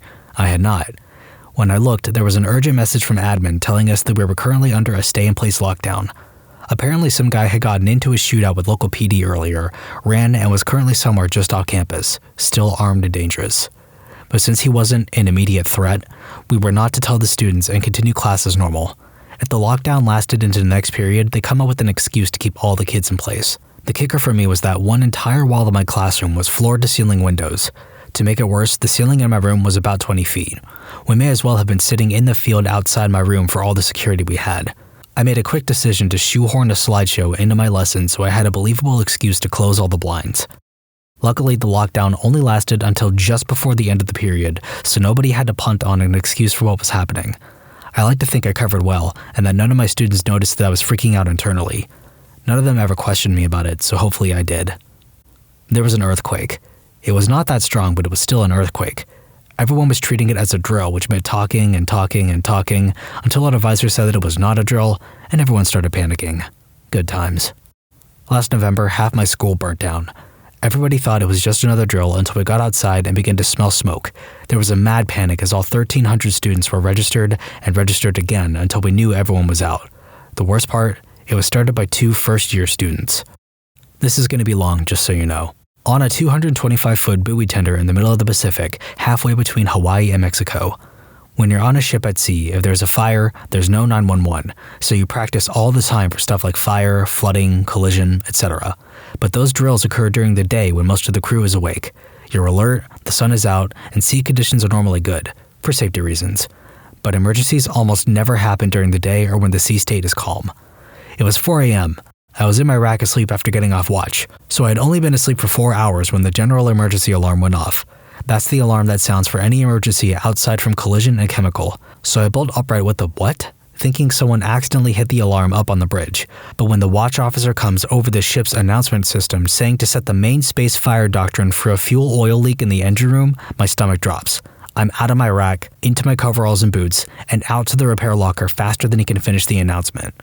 Most of the crew is already at the locker. The attack team is getting their firefighting gear on, and the engineering officer is trying to get information from the engineering watchstander. The investigators were already gone to investigate the scene. We all get our protective gear on, and I gather my team.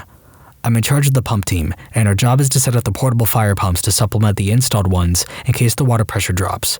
But the pumps are located outside the skin of the ship on the buoy deck, and it's 4 a.m. in the middle of the ocean. Most people forget just how dark the night is. With artificial lights, we have essentially conquered night and claimed it for ourselves, despite a relatively poor night vision in comparison to other species. But when you are days away from any land, and the lookouts need their night vision preserved for their watch, that means it is awfully dark once the sun goes down. Makes for great stargazing, though. Anyways, I get permission to start setting up, so my team and I all grab flashlights and head out. It's dark as crap, and the pumps are heavy, and all in all, it sucked. It sucks during drills, and it doubly sucks in the middle of the night. We get the first pump set up and are about to start the second when we get told to wait. I certainly didn't complain. I absolutely hate those pumps. We go back into the repair locker to wait. Apparently the leak wasn't that bad and was able to be secured by the investigators. The cleanup crew heads down to clean up so the fuel doesn't create a toxic gas environment, and we go to pack the pump back up. There was a general feeling of amusement at the situation, to be honest. Also, a lot of pride in our response. We had all the time requirements, setting up boundaries and such, and as a crew, we felt like we did good. The command felt the same way too, because the workday was suspended. We only had to go to our watches. The rest of the day could be spent however we wanted. There was a movie being played in the cruise lounge, and some of the guys set up an inflatable pool on the buoy deck chillin'. Me, I went back to sleep. This one's an even longer story. My dad is second engineer on gas tankers. A few years ago, they had a fire in the middle of the freaking Atlantic. Ship chock full of flammable, toxic, cooled down to liquid gas. I can't remember what it was, but they got it to negative 150 degrees Celsius or lower. Maybe ethylene? Skeleton crew, as crew management company was full of money-grabbing jerks, and every single thing that wasn't officially needed was underfunded and limited. I.e., ship had 3 power generators, but ship management allowed them to buy only so many parts. They had to cannibalize the third to get other 2 required by law to run, and everyone was overworked. Middle of the night, a fan sucking out exhaust from the trash burner failed, and temperature started to rise. Sensor failed first, so there was no alarm. At dog hour, metal chamber the burner was in literally melted. Metal started to burn, and first alarms blared. My dad, off-duty then, informed Bridge by intercom, told them to organize action, and went down to get people out and start action. He broke procedure by that because he was supposed to wait for Bridge order to even begin any action. That includes inspection on fire size. He got in serious trouble in that later, but I'll go back to that. So he gets into gear as fast as he can, bursts down and in, drags 2 unconscious guys out of control room, starts emergency water pumps, empties both FEs that were there in vicinity on burner chamber door, glowing now, to cool it down a bit, and runs up to get proper equipment and join team. They start firefighting and soon discover almost everything there was on fire, melting and burning down. They used every single FE on board, all fire retardant they have, and gas tankers carry a crap ton of it, and by next day evening they managed to put it completely down. They lost chimney, all of it. It fell down inside, almost killing crew members. Most of main engine turbos and exhaust management, good part of electrical wiring, including electrical power control, so no load regulation on generators. Most of the bridge equipment was out, oil coolers and general crew area AC. They were also down to 1 power generator. On top of that, entire ship was considerably heated up, which meant lots of stress in the hull and gas tanks. They were venting gas as cooling equipment was overloading the power generator.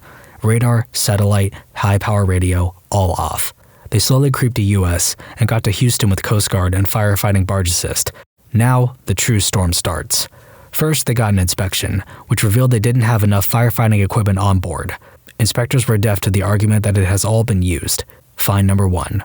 Second, after unloading the gas, they got a hefty fine for the gas being too hot. No duh. Also, another fine for vented gas, because cargo manifest didn't match with ship's content. Third, another fine for environmental damage, as main engine exhaust was not cooled and filtered. Lack of chimney and fire marks were of no consequence to port authorities. Next, my dad got into trouble. Ship management decided he was to pay the fine of $100,000 for not waiting on Bridge's orders. Later withdrawn, as inspection shown if he hadn't cooled down the door, no one would ever got in and 2 people would die. Also, seawater pumps couldn't be started in any other way. They still threatened him in every possible way and tried very hard to make him assign responsibility for whole fire and damages. Sadly, he was very, very close to doing it before I forced him to be with my friend, a lawyer.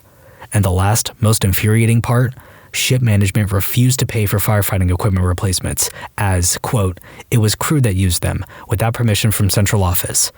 After that, they did 1 more cargo run around Mexico's ports before ship was forwarded to a shipyard for repairs. Most of the crew changed company afterwards. Yeah, cost-cutting in the most obnoxious way, haranguing on every single regulation, as long as there is even a slight chance it will slide under the radar, and complete disregard for the fact that crew is human, not a bunch of robots. My dad was a firefighter. He was casually watching Titanic at the theater. You know when this happened then. Out of nowhere during the movie, projectors stopped, all lights shut down, and some guy opens the door of the theater and told everyone to get out that there was a fire. As my dad walked out, his firefighter senses were triggered. He felt the draft of air being sucked out of the theater room going into the main hall. Fire alarm couldn't be heard from inside because the volume of the movie was so loud.